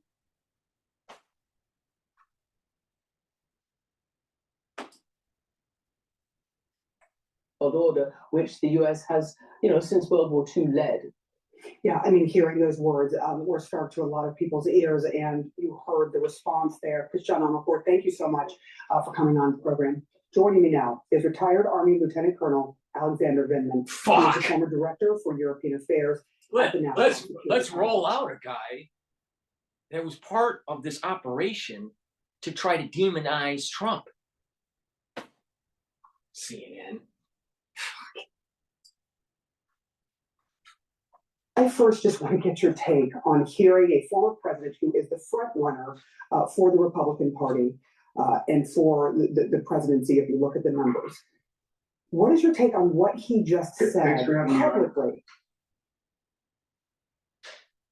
Yeah, thanks for having me on. First of all, we have to recognize that story is basically made up. That kind of conversation doesn't occur. You don't have a major ally ask questions in that manner. These what ifs are just kind of, almost a cliche Trump made up stories as he's doing rallies and base. But what it does tell you is his intent, which is for some time been speculated on, at least by some elements of the national security community. For those folks that have worked with Donald Trump, that have been in the White House, they know that, in fact, Trump had every intention of withdrawing from NATO. He thinks it's some sort of golf association and you have to pay fees. So I think he clears that up for us now. The problem is that it's also an invitation to somebody like Vladimir Putin, a clear invitation to Vladimir Putin, just like he did inviting Vladimir Putin to interfere in our elections in 2016, releasing emails, all these types of things. He's basically catering to our... Now, this was put out a day ago. Now, I can't say it because I want to keep this video up on YouTube. So please make sure you subscribe to all my channels. But something was released, FOIA documents were released that showed that there was some sort of operation going on with the CIA and the FBI that created a stir in 2016. Now, you know what I'm talking about. I can't say it because I want the fucking video up on YouTube. Because there's so much censors that are going on. We don't have a free country anymore. And this fucking cocksucker is saying that the Russians got involved in our wonderful November day, which is a total lie. Especially with this new information that was just released last night. And I'll probably will do a video on it, but it will only be on Rumble, Bitchute, and Brighteon. It won't be on YouTube. But you know, the thing is that they keep on peddling the national security state talking points to try to protect the operation that they did. And he's one of them that were part of it. Enemies and attacking our allies. That's who we're talking about here. The worst enemy to our friends and the best friend to our enemies. Meanwhile, on the other side of the equation, you have Joe Biden welcoming the Chancellor of Germany, attempting to normalize relationships. He's been highly effective in trying to bring a bill to support our Ukraine aid to Congress for a vote. And the stark contrast between these two men is unbelievable. One invites attacks on our allies. I mean, I God forbid, the Polish community sees this and believes that they're next because they're the next ones closest to Russia. I mean, that's where we're talking about, an attack on our allies. Didn't Putin say, I don't want Poland? There's nothing they have I want? Didn't he say that on Tucker's interview? I'm pretty sure he did. And being invited by the front runner for the Republican Party. Lieutenant Colonel Vindman, I am curious what you think this does to the United States and its role in the world. Does what Donald Trump said there really have an impact on how strong the United States is in the rest of the world? Is it making America weak on the world stage? Absolutely. Newsflash, honey. America is weak. It's a gigantic facade.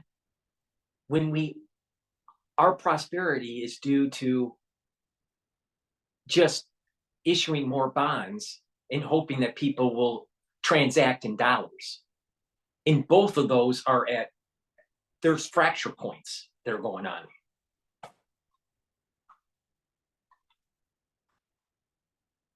CNN, I tell you, CNN used to be pretty cool, back in the early days, right?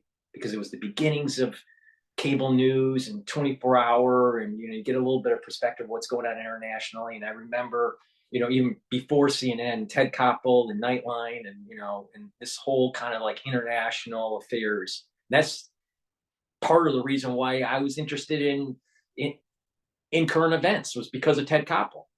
Before the CNN thing. But then when CNN first started, and they were on cable, when cable rolled out to the suburbs, it was kind of cool. Wow. Right. But then it just, right after Gulf War I, the Desert Storm, Desert Shield, it went straight to hell. It went straight to hell. And then if you spend time overseas, any length of time, in Europe or in Asia, you'll notice that there is a big U.S. bias domestically in the United States. We're not told the real story. We are not told the real story. Think that we have freedom of press, especially in mainstream media? We don't. We don't even have freedom of press on little channels like mine.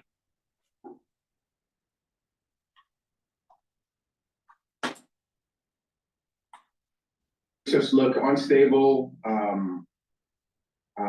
frankly neurotic, it really kind of depends. We definitely look weak in absolute terms. We have a front runner for one of the two major parties undermining our alliances and pandering to our enemies. So on that, in absolute terms, yes. But maybe our enemies shouldn't be our enemies anymore. Maybe some of those enemies we should engage with more force. Maybe our alliances shouldn't be propped up by the American taxpayer.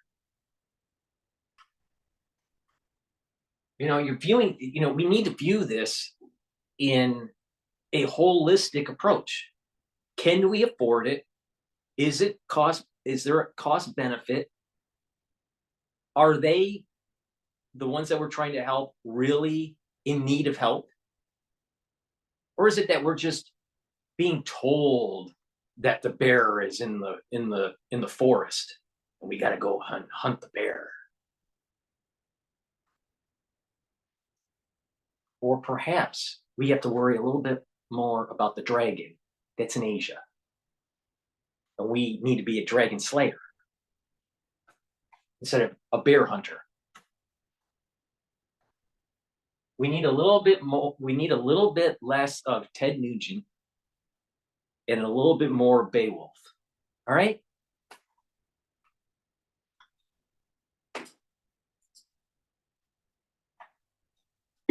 Really will come down to is who wins the 2024 election in November. If Biden wins, then we have normalcy, we have stability. If Trump wins, we have utter chaos. So the contrast is normalcy and stability. For who? Colonel, who? The national security state? The bankers? The ones that are making all this money with the FBI? Because it's sure as hell not the average American citizen. Biden has made things less stable. We didn't have a war in Ukraine under Trump. We didn't run away in Afghanistan with our tail between our legs with Trump.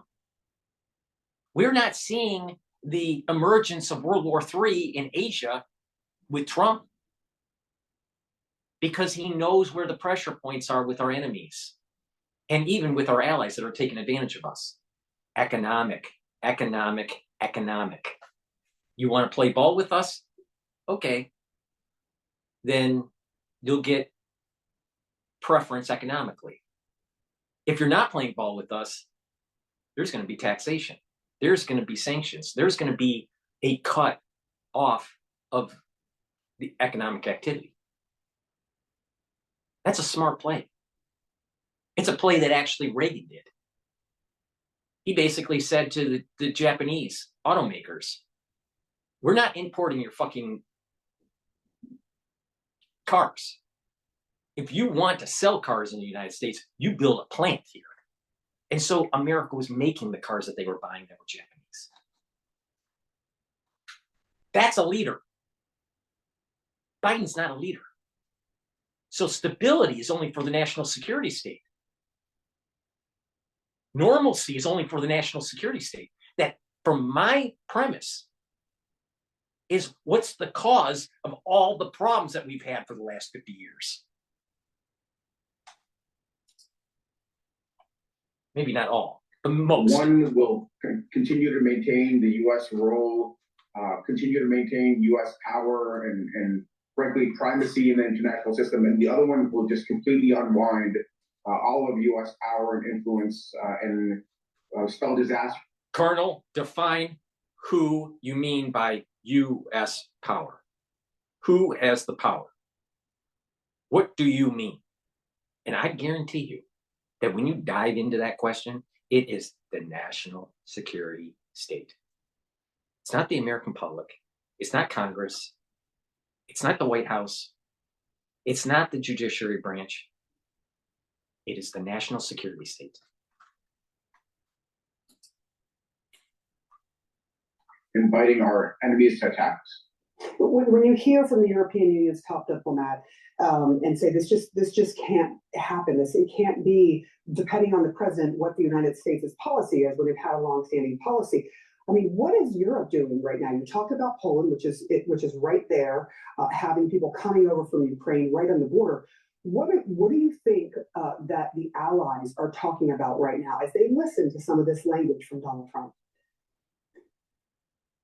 Sure. I mean, I don't have to speculate. My brother attended dinner with that gentleman mid last week and relayed to me that, you know, they're still trying to measure what the future holds, whether it's going to be a Trump administration that, again, spells disaster for the Euro-Atlantic alliance, will destroy NATO, or do we have a 4 more years of President Biden rebuilding relationships, making America stronger, driving the most powerful, fastest growing large economy in the world? That's what they need to, that's what they're trying to measure. And I think the comment that he had, my twin had, was that they need to plan for the worst. And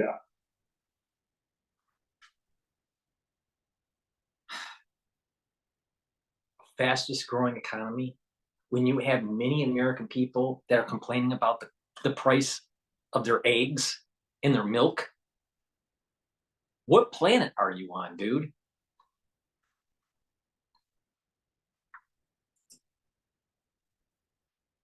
the best, which is we do have a massive amount of chaos by a Republican Party. It's not just Trump, but it's a Republican Party as a whole that's catering to Trump's most excessive, most destructive tendencies.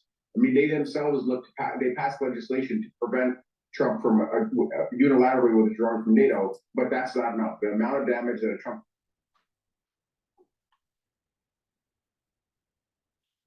Congress,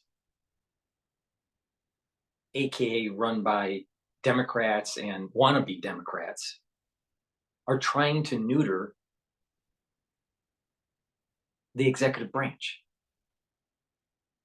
And we need leaders that start asking questions about the premise of how we continue to make bad decisions. And that means restructuring the national security state, abolishing it, destroying it. But it being same old is not acceptable anymore.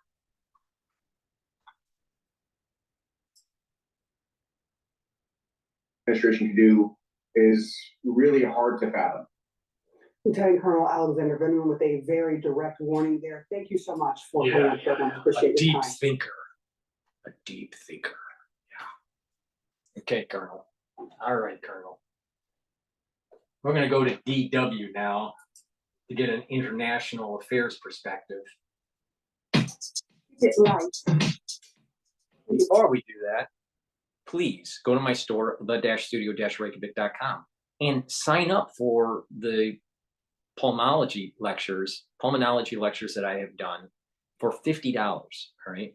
You can sign, you go to my store, click classes and pulmonology, and for $50, you get 22 PDFs.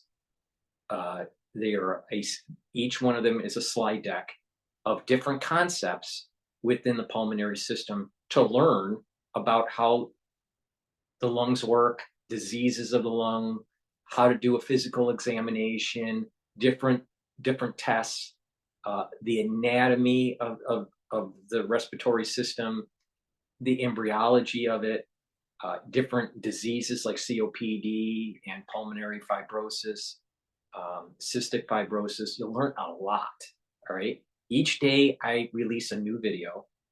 Each lectured video is tied to a certain slide deck. And then that concept is released for that module. So for $50, you get the whole thing. You get 22 slide decks that you can download, PDFs that you can download, and you'll have access to the video that's tied to that slide deck. I have populated about 10 of them already out of the 22. And each business day, I put up a new lecture dealing with the pulmonary system.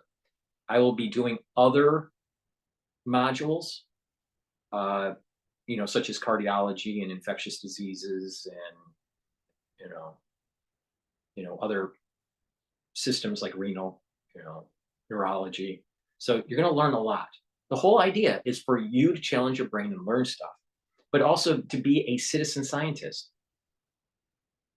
It's content that is informative, but not too, overly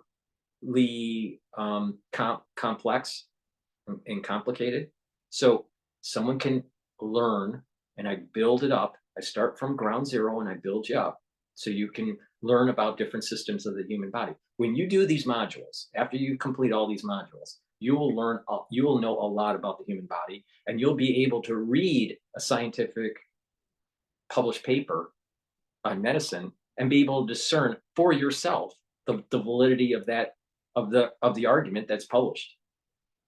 What are some of the positives of the research? What are some of the negatives of the research? You'll be able to be a discerning citizen by being a citizen scientist. See, the problem is that the mainstream media wants you to just listen to what they have to say. They don't want you to think for yourself. And there's many people that aren't very strong in understanding medicine or understanding science. So if you follow along and you listen to the lectures and you study those PowerPoints that I create, those PDFs, you're going to learn a lot. And, I have released this first module, which is the pulmonology module. Please go to the store, the-studio-reykjavik.com, links in the description of this video, and purchase the module. You'll have access to the videos and the slide decks. And each day I release a new lecture. And then after all those releases, I will start doing another module. Most likely it'll be infectious diseases. So please go to the store and get the module, learn about medicine so you can be a citizen scientist. Instead of, listening to a bunch of people that may be saying something that's correct, maybe not. I want you to make the decision for yourself.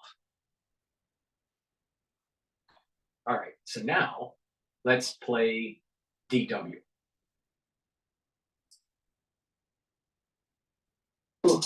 Keep it together. Yeah, that is down. So, Heusken, thanks for speaking to DW.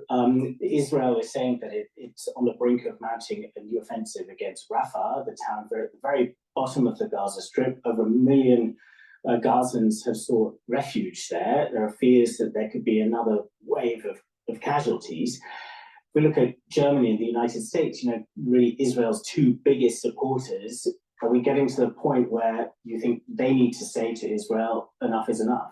Well, the German Foreign Minister has already said it's held, and I think this must not happen. The protection of civilians is key. So many thousands of children have already been killed, and there is apparently no end in sight. So I really hope that Netanyahu reconsiders, that he does what 150 countries and more asked in the United Nations and finally agree to a ceasefire. And yet that message is evidently not getting through from Germany or the United States to Netanyahu. Well, it's for the politicians to see what instruments do they have so that their appeal is actually heard. We have seen President Biden, we have seen Tony Blinken ask Netanyahu to stop and have a ceasefire to allow for more help to come in. And we'll see in a short time when the Israeli government has to deliver a report to the International Court of Justice what it does to prevent genocide. And we need a stop of this killing.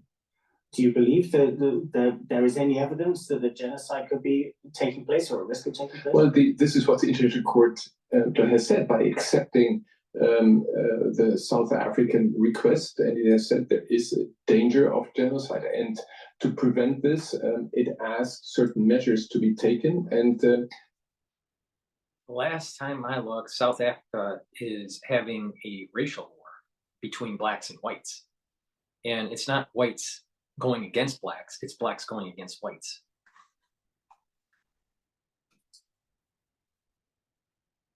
This will now have to be delivered to the court, and we'll see what Israel does to prevent a genocide. Now, all of this means that Germany, the United States, and also other Western supporters of Israel find themselves accused of caring more, say, about Ukrainian civilians than about Palestinian civilians. By the sound of what you're saying, it sounds like you can understand where that criticism is coming from. Well, we hear this. As I said, there are 150 countries who urgently ask for a ceasefire. This is a majority of nations. And I think this is something that the international community asked for. And I think this is what should be asked the Israeli government. It's a battle between Jacob and Esau. Let them fight it out. The international community is irrelevant. In this case, not all cases. If you notice the way I am, it's not that I'm against all war. You know, there's some people that are pacifists and they don't want any war. No, that's the wrong way. And there's others like John Bolton that wants war everywhere. That's the wrong way too. Some wars have to be fought. Some wars should not be fought. The problem that's going on in Europe should not be fought. And that is a brewing problem because of our national security state. In terms of the Middle East, this thing is biblical. This ain't international community, where the international community is a modern construct. We're talking about something that is extremely of higher intelligence, that's way beyond anything in the desires of an international community. It's something very deep between the house of Jacob and the house of Esau, and the battling of those twins, and the rebooting of the temple. All right, and there's different commentary on how it gets rebooted, but it sure as hell ain't Esau. It sure as hell ain't Esau that's doing the rebooting. It's Jacob. All right, that's very clear. All right, so you know the bottom line is this. You know, maybe Israel has to do what the Crusades couldn't get done, and is take down that dome of the rock. So I take the stance that the international community is actually irrelevant when you're talking about a very Kabbalistic battle between Jacob and Esau. Now, so that's a war that should be fought. And I'm on the side of Jacob, all right? Very clear on that. Now, when it comes to the conflict in Asia, the United States is going to be much, much weaker if China controls that region. But to fight China, America will lose its hegemonic power also, but not as great. So it's really almost a no-win situation for the United States. If they don't fight and win, the hegemonic power is in that region will be almost zero. And the weakening of America will be far greater than winning a war, even though the hegemonic power and the prowess of the quote empire of the United States will be diminished. So it's really a no-win situation. It's just a less win situation. Now,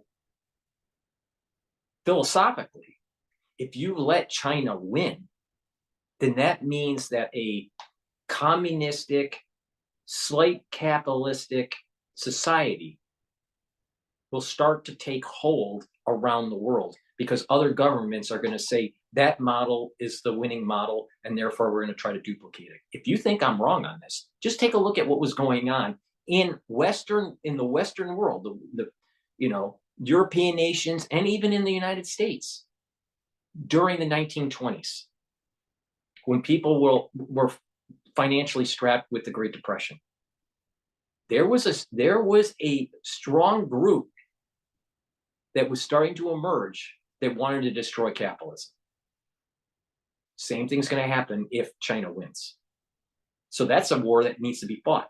One, to save our constitutional freedoms, even though hegemonically we are going to lose greatly. But we'll lose more our constitutional freedoms and our hegemonic power if China wins. So there's really not going to be a true winner in this conflict in Asia, like what happened in World War II. The United States is going to be a failed empire. The question is how failed? Really failed or halfway failed?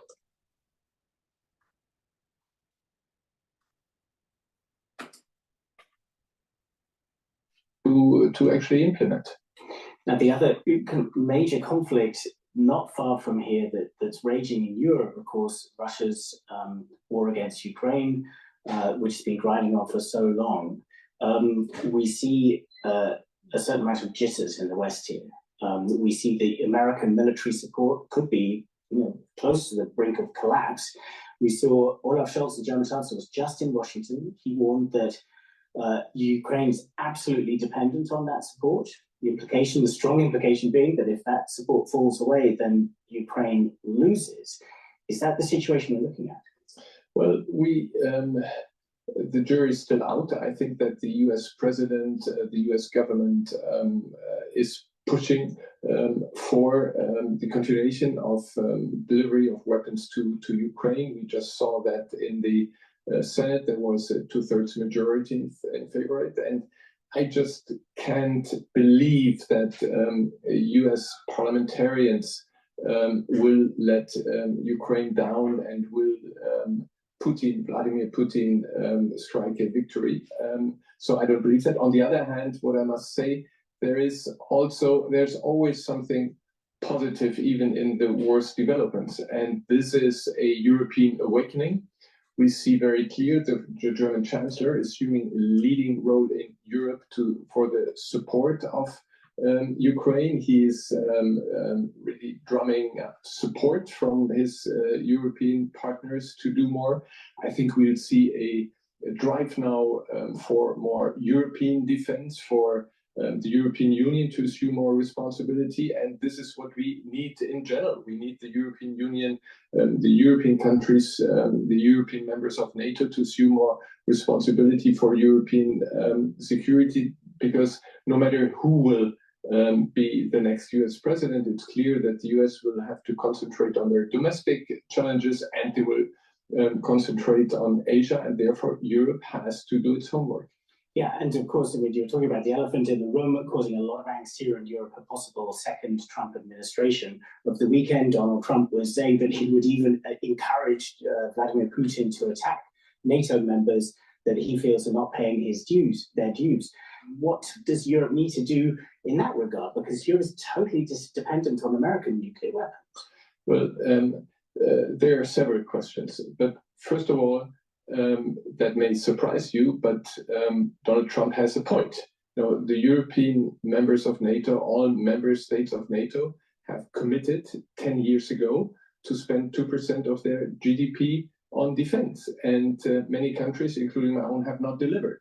They have only now, finally, with a special effort, reached these 2%. And it will be key that Germany and other partners continue to do that, not to do a favor to President Trump, but to secure European protection, to strengthen the European part of NATO. With regard to European cooperation, with regard to the nuclear umbrella, of course we rely on the US. But at the same time, I think it would be safe for Germany, for the other European NATO partners to actually pick up what the French president has offered, to have a discussion about the force de frappe, about the nuclear French forces, and we should add Great Britain to that discussion and see how much are we ready to have as a complementary shield a European. We wouldn't have this nuclear problem if we integrated Russia with NATO when they asked.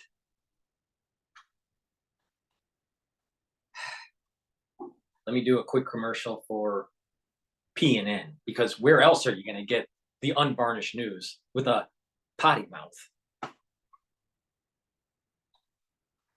Please go to my store, the-studio-reykjavik.com, and get the anti-aging boxes that I offer. You can also buy the products individually, but I've curated these different anti-aging boxes, and I've created 2 boxes. They're called anti-Fauci boxes. All right? There's the beginners and there's the advanced. What's in the beginners? The beginners box has max 35, which is 35 ppm to structural nano silver liquid. You take a teaspoon of it a day. If you're not feeling well, take 2 tablespoons. You get D3, which helps to get rid of infected cells through apoptosis. And D3 is needed for calcium absorption, and it helps with gene expression. So make sure you get your D3.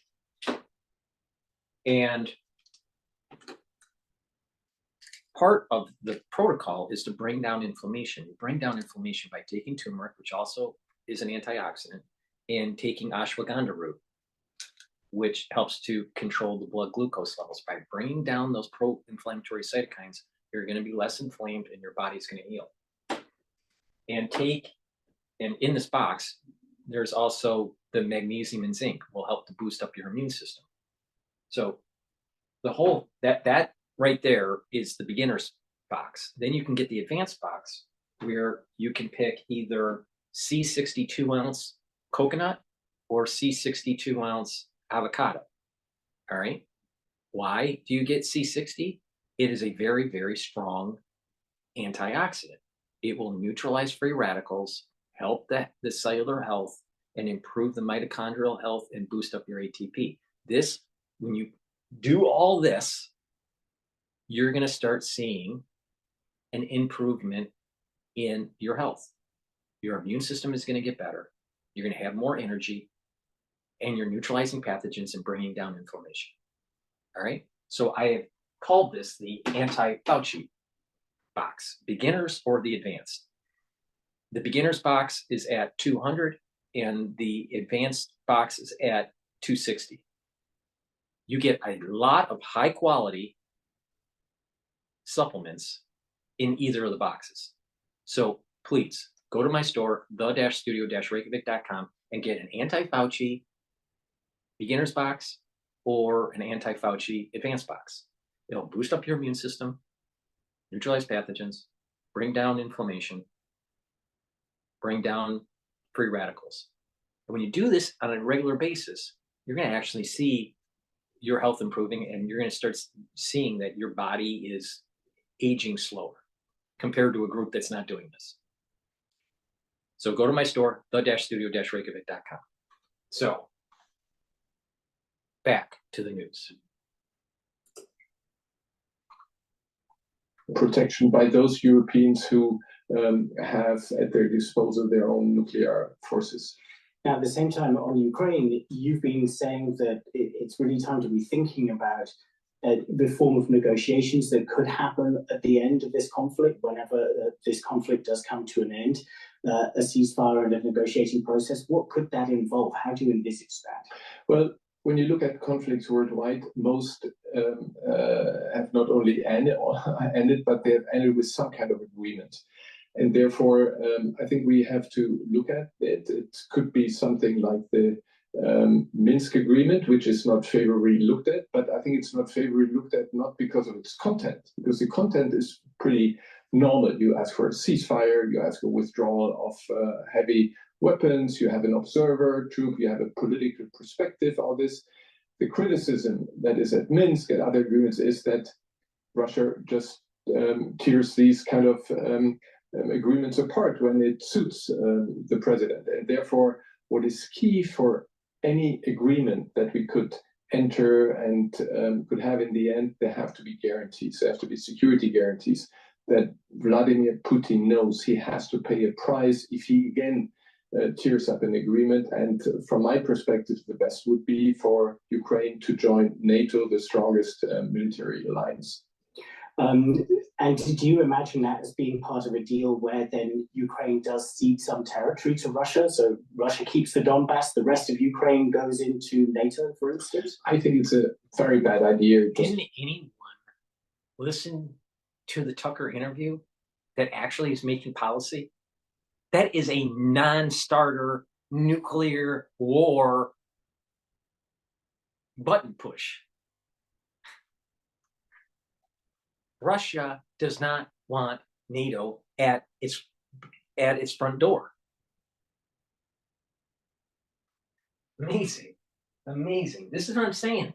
The national security state they want war. They'll blame it on somebody else, but they want war, destruction. Now maybe that's the way that they're going to maintain the prowess of the American dollar, destroy everyone where they have to use American dollars. Maybe that's the game plan. I don't know. Plausible. Crazy. Ukraine should never get into NATO. NATO should be truncated. The United States should fund much less of it. And if it does exist, there's some sort of normalization that will take place between the Western powers and Russia. Russia should be integrated into NATO. Think about it. What Putin wanted to do with Clinton, all right? When he asked him about being integrated into NATO, we would never have this problem if the United States did what Putin asked. We would not have this problem.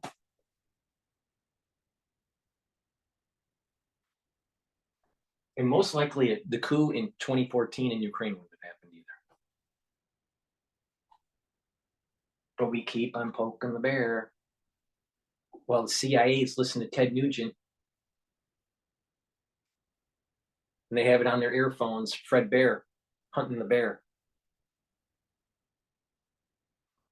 I tell you, it's crazy.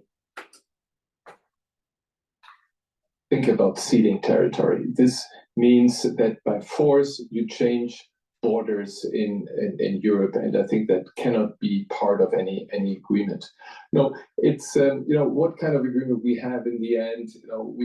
We have to see. The Ukrainians have to decide for this. Could this be something temporary, as it was foreseen for the Donbass in the 2015 Minsk agreement? This is for the Ukrainians to decide how they want to play it.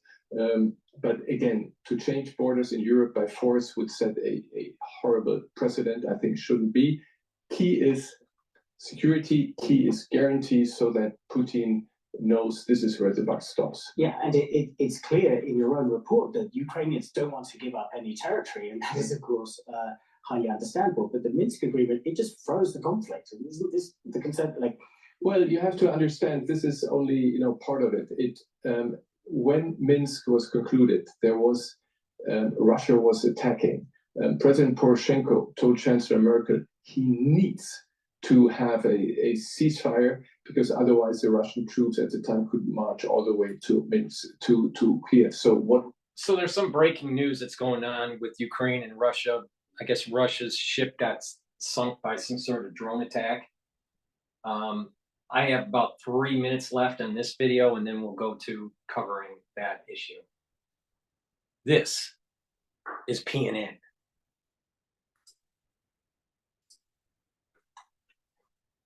Minsk about was a ceasefire, which by the way, the Russians didn't really observe, but it did have this political perspective that, after a certain, autonomy that would have been granted to the Donbass, there would be a kind of a reunification, and Ukraine would again have the sovereignty over this territory. So I think the agreement was a good one. The problem was the implementation, that Russia, Vladimir Putin, was not ready to implement it. But just a final question. I mean, you suggest that there could be an agreement where Russia withdraws all of its troops and Ukraine also joins NATO. For Russia to go along with something like that, they would probably need to be under much greater military pressure than they are now, wouldn't they? Well, this is why we have to see that Ukraine continues to be armed with all arms that are at our disposal, because after all, they defend our freedom. It's the Ukrainians, but also ours, because this strategy is a colossal fuck up. Shit. Publicly that he wouldn't stop there. So we have to do we have to support for Vladimir Putin. He has to understand that he cannot gain by prolonging this war, that he cannot win this war. And you can see that while he gives the appearance of being the strong man who has everything under control, that there are the first effects of and strong effects of sanctions. Their fleet of airplanes from Airbus and Boeing is grounded. You could see that he lost faith last week when he had to stop one of the candidates that nobody knew before was running for president on a ticket that was against the war. And he was scared that all of a sudden the momentum this person created was enormous, so that he had to stop that. This shows a sign of weakness. So we have to continue to push him into this. One of the things that's very important, by the way, is, and we try to do this also in the Munich Security Conference, that we have to talk to those countries that don't implement sanctions, to think about this, to think about if it wouldn't suit their interests better if an aggressor like Russia would be put into its place to stop similar things from happening in other parts of the world. So lots to look out for at the Munich Security Conference. Thank you very much, Christopher. Thank you very much for your questions. All right. So what we're going to do is we're going to go to this Russian ship that was sunk. Of course, there's a folks commercial. If we're going to win re-election, I need you by my side from the very start. Whatever you're able to chip in, even if it's just a buck or two. First, though, Ukraine's military says it's destroyed a Russian warship that was in its territorial waters off the Black Sea, off occupied Crimea. The military said on social media that the Cesar Kunikov, a large landing ship pictured here, was near the resort town of Alupka when it was hit. Let's speak to our Ukraine correspondent, James Waterhouse. Have we had any more details about this? Well, we've seen footage put out by Ukraine's military appearing to show a column of smoke on the horizon looking out to the Black Sea from occupied Crimea, and colleagues have verified that it is indeed, appears to be, the Cesar Kunikov, this landing ship. It's the second type of vessel in almost as many months that has been destroyed by Ukrainian forces, it appears. We've yet to hear anything from the Russian installed authorities there. They're instead reporting several Ukrainian drone strikes further afield. But what this means, we are talking about a landing ship that can carry several hundred tons of cargo, hundreds of personnel, and up to a dozen armored vehicles. It is the most efficient way for Russian forces to move men and equipment for its southern war effort off the Ukrainian coast. And we make this the 24th Russian vessel that has been damaged or destroyed by Ukraine, which barely has a navy. It's lost control of most of its coastline, and yet it has used these marine-type drones that travel over water. They're packed. Do you really think the Ukrainians are doing this? Or do you think they're getting the help from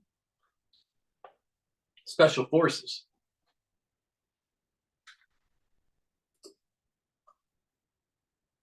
Explosives or cruise missiles to great effect, which has severely damaged Russia's navy in this area, undermined its presence to the extent that Ukraine can now establish its own trading route for grain once more, and it's lessened Russian missile strikes from the Black Sea itself and Russia's ability.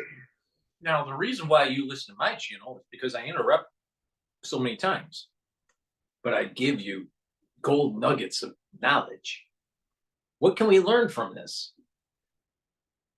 the US Navy, we don't have enough warships. And on top of it, the ships that we do have that are modern are over-teched. So there's a lot of chance for technical difficulties with these ships. If we went to war with China, we would have a similar problem if we start losing ships. We have gutted our Navy. Why? Because we send fucking military equipment and money to Ukraine and wasted trillions and trillions and trillions of dollars in Afghanistan and Iraq.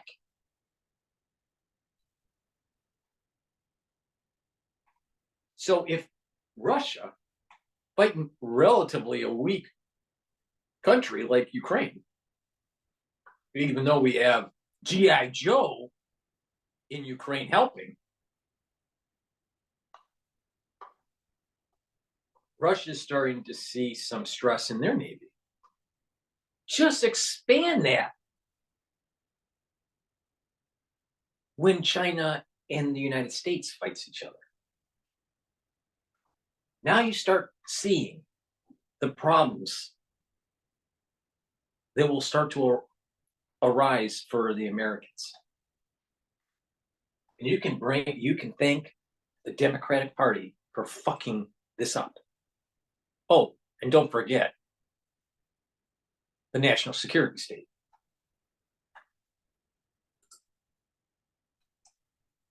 To repair these vessels or replace them completely, it really is questionable, given how Ukraine has reasserted itself on the Black Sea. So this will be welcome good news, because further north across the vast front line, it is a bit of a different story, where you have Ukrainian generals seriously considering tactical retreats in some areas as Russian ground forces continue to launch wave after wave of attack. But what we are seeing is the Russian Navy continuing to be frustrated by Ukraine, which only has a handful of ships itself.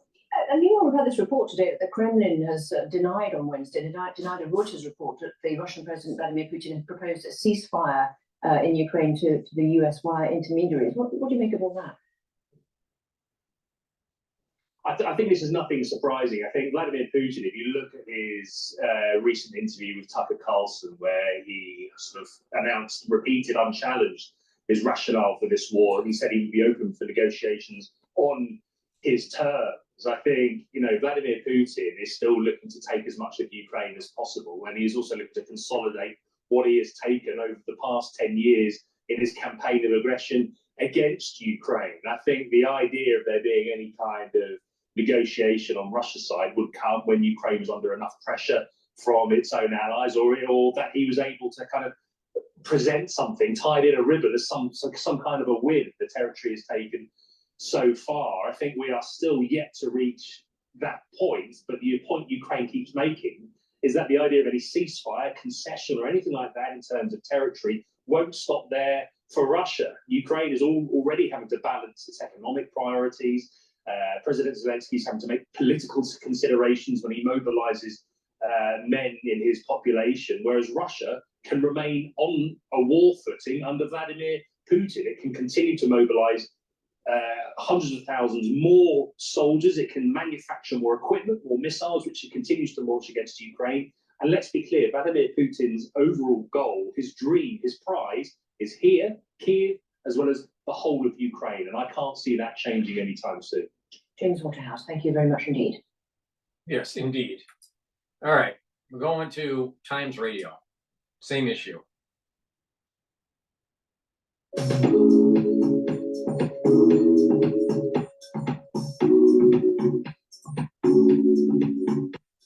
Reports overnight that the Ukrainians have destroyed a Russian warship. They're chipping away at the Black Sea Fleet. This just shows that there is some progress being made. It's not spectacular progress. It's not like it was in autumn 2023, well, so autumn 2022, when the Russians suffered a real reverse at the hands of the Ukrainians. Last year, the counteroffensive was difficult and didn't make much progress. But it's really, really important that we in the West go on supporting Ukraine for our own protection and to minimise Putin having thoughts of further aggression against Western Europe. Now, how close are we to war with Russia? Is it around the corner? But with tensions heightened, 90,000 NATO troops will be taking part in the biggest military exercise since the Cold War, named Steadfast Defender.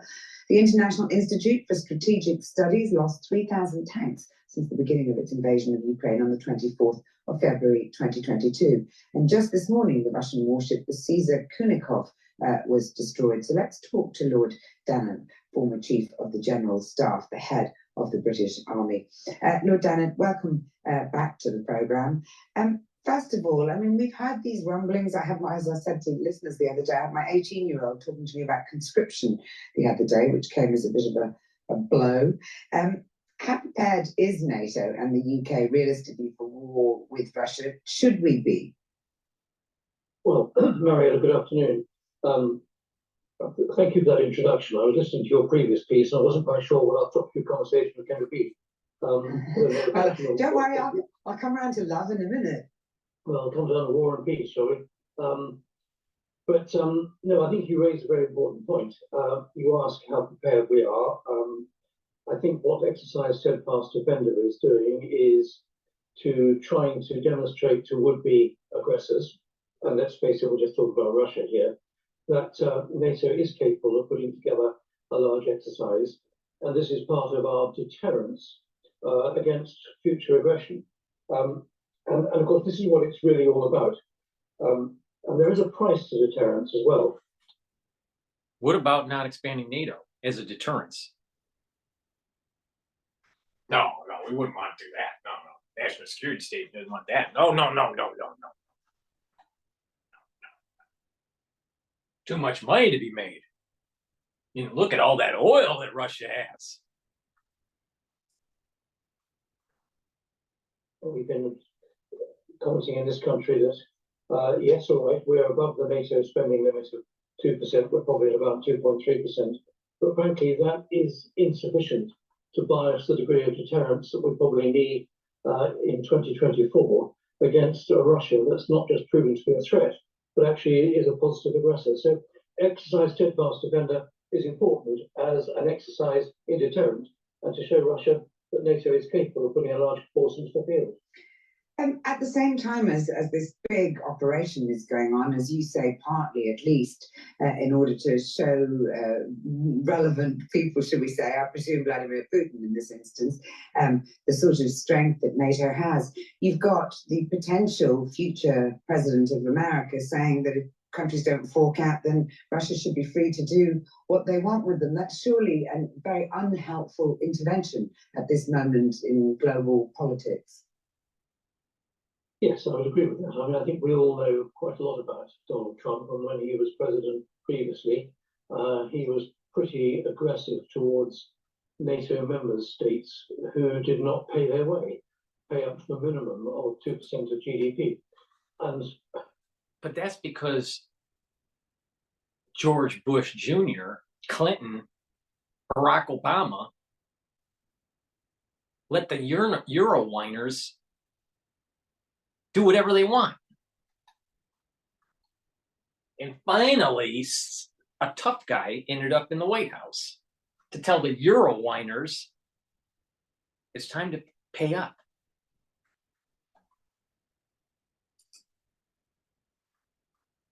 Not surprisingly, he's back on that theme again. I think where he, in my view, lets himself down is by taking this to a rather ridiculous level of saying, well, if you don't pay, you're delinquent, and frankly, aggressors can do what they like with you. Now, you could say, on the one hand, he's overstating the case to get people to react. On the other hand, you could say, goodness, is this really the language of someone who wants to be president of the United States? I didn't like that language at all. Yeah. Well, what kind of language would you like? Professor, what kind of language would you like? Would you like a president to just say, please, could you please pay your bill? Germany, please. Oh, don't worry about it. We'll spend more money. Please.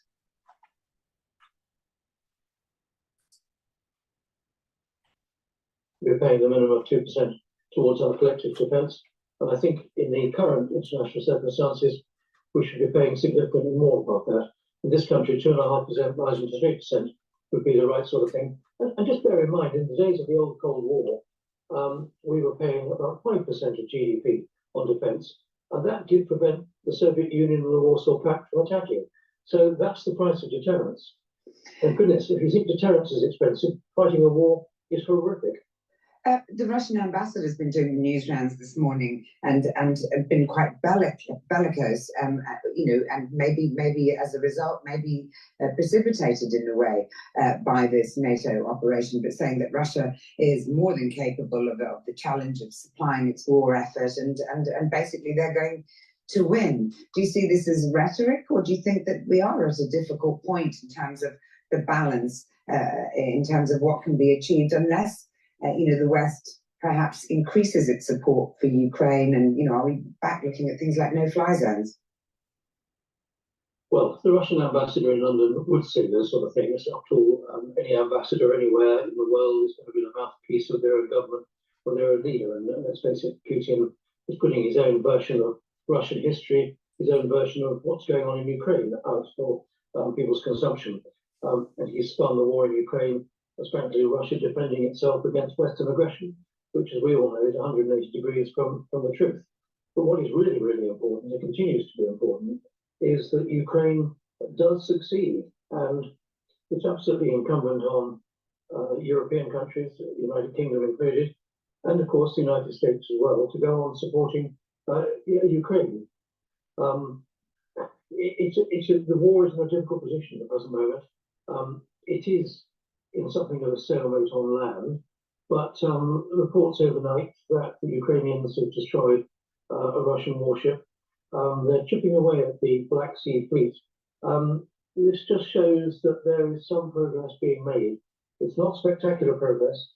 It's not like it was in autumn 2023, autumn 2022, when the Russians suffered a real reverse at the hands of the Ukrainians.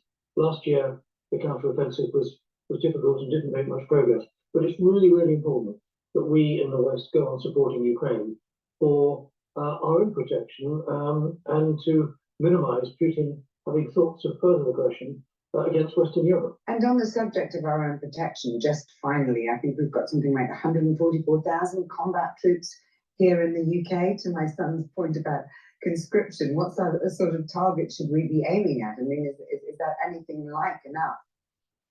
Well, that 144,000 figure includes all the regular elements of the Army, Navy, Royal Air Force and Royal Marines. So break it down, actually it shows you that the Navy and the Royal Air Force and the Royal Marines are really quite small. And actually the Army is the smallest it's been in modern times, at around about 73, 74,000. The point about conscription, and this has been a slightly overblown discussion over the last couple of weeks, is the history of the First and Second World War shows us that when war breaks out, we deploy our small, well-trained regular army, and it invariably gets destroyed in the first few weeks and months. And the war then has to be conducted by a citizen army that is recruited and trained and then wins the war. And the question that people like General Patrick Sanders were posing was, have we got the mindset, have we got the thinking that actually if we did get into another hot war, we would have to start thinking about calling out lots of people, conscripting lots of people to be the second echelon, the second phase army to bring us ultimate success, as happened in the First and the Second World Wars. It's quite theoretical, it's quite hypothetical at the present moment, but it's an interesting and salutary conversation for us to have had. Lord Dannett, very grateful to you for joining me today. I'll ask you about love next time you're on. I don't want to disappoint you. Happy Valentine's Day. That was Lord Dannett, former Chief of the General Staff. I mean, wouldn't Ukraine, send their Valentine's gift to Russia by sinking one of their warships? Yeah. It really sounds like something that was Special Forces. Let's do DW here and on this issue. I saw this online and I didn't believe it at first, but I decided to give it a try because I wanted something for my vehicle for emergencies. And to be honest, Ukraine's military says it has destroyed another Russian warship in the Black Sea. It says the vessel sank near Alupka, a city on the Crimean Peninsula, which Moscow illegally annexed 10 years ago. Kyiv says it used naval drones to sink the Caesar Kunikov, a large landing ship, saying it was in Ukrainian territorial waters at the time. This is the second time in 2 weeks that Ukrainian forces have claimed to have sunk a Russian vessel in the Black Sea. DW's Nick Connolly has more details from the Ukrainian authorities. Well, we've seen some video which they say shows these naval drones attacking this big landing ship off the coast of Crimea, as you mentioned there. It wasn't in port, it was kind of off the south coast of the Crimean Peninsula. We also know that this is a ship that had already been damaged back in the early phase of the war when it had been in the Russian-occupied port of Berdiansk. At that time, it had survived, unlike another ship that was in port next to it and had been rebuilt, had been made seaworthy again. That now seemingly no longer possible. We understand from these Ukrainian sources that basically a large hole was going on its left side, and that has led to it taking on water and being beyond recovery. As for the rescue operation, we don't have any details now if those Russian sailors have been evacuated from that ship or not, but it's definitely a reminder that basically nowhere in these Russian-occupied waters off Ukraine is safe for the Russians right now. We've had more than 10 ships destroyed and many more damaged, and we're really seeing the Russians under pressure there. Let's bring in military analyst Mike Martin from the War Studies Department at King's College London. Mike, good to see you again. Now, if indeed confirmed, how big a blow would the sinking of this warship be to Russia's military might in the Black Sea? In and of itself, it's not a huge blow. It's a landing ship. But I think, as Nick, your correspondent, just said, this has to be seen within the context of a number of ships sunk by Ukraine. And this is the second ship sunk this month by Ukraine. NATO Secretary General Jens Stoltenberg has called this a great victory for Ukraine. Let's look at the other side of things then. Why is this such a crucial achievement for Kyiv? Well, in 2014, the Russians captured most of the Ukrainian navy. And so Ukraine basically does not have a navy yet. It's managed to sink 17,000 tons of Russian shipping, which is 50% more shipping than Russia has managed to sink of Ukraine's. So for a country without a navy to sink 50% more shipping of one of the world's largest navies is really an extraordinary achievement. Kyiv claims to have destroyed up to a third of the Black Sea fleet, and it really appears that Ukraine finds it easier to put Russia on the back foot in the Black Sea than on the battlefield on dry land. But what do you think is a reason for that? Well, the reason that over the last year Ukraine has really slowed down on the battlefield on land is because Russia had time to dig in very extensive defences all along the front line. And these are multi-layered, have minefields and so on and so forth, which has made it very, very difficult for Ukraine to make any progress whatsoever. And that, coupled with a lack of things like artillery ammunition, because Western supplies are dropping down, has made it much more difficult for Ukraine to make any progress on land. And attacks on the Black Sea fleet have been increasing. How come Moscow doesn't seem to see them coming, or at least cannot seem to find a way to prevent strikes? Well, a lot of these ships are quite old. So, for instance, the landing craft that was just sunk was a Soviet-era ship. And over the last 30, 40 years, there's been a big technological shift. Now, most of these ships are sunk, in fact, all of them, I think, are sunk by Ukrainian unmanned drones, which either skim the surface of the water or just go slightly underneath the surface. Now, a lot of these ships are configured to defend themselves from other ships or from submarines with torpedoes.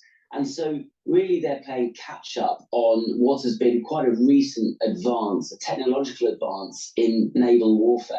And that's why a lot of these ships are going down. And it's very hard for Russia to defend against this new technology. Yeah, these underwater drones that you just mentioned, they have proven crucial for Ukraine. What can you tell us about how they function, how they're steered, how they're maneuvered? Well, the most important thing is that they're much cheaper than having your own ship and, torpedoes or guided missiles. And the way they work is a bit like an aerial drone. it is effectively explosives with a propeller, and then you can steer them by encrypted radio link. And as you've seen, you're just showing it on the screen there. They've got cameras so you can record the strike, and that then gives you a propaganda value as well. And really, what again these enable you to do is, because they're cheaper, they're more plentiful. So you can launch 3, 4, 5, 6, 10 of these at the same time, and that adds to the difficulties that the Russians are having in intercepting them. Yeah. So maybe not a huge blow to Russia's military might, but very much an embarrassing moment for the Russian army. How do you expect them to respond? Oh, the propaganda value is great. I think there's not very much that they can do to respond in the naval domain. What I suspect we're probably going to see tonight is an extra big air raid with suicide aerial drones over Kyiv or perhaps Odessa or another city. That's generally how the Russians respond against the Ukrainian civilian population when they're not able to mount a military response. That was a military analyst, Mike Martin. Always great speaking to you. Thank you so much for your analysis. Thank you.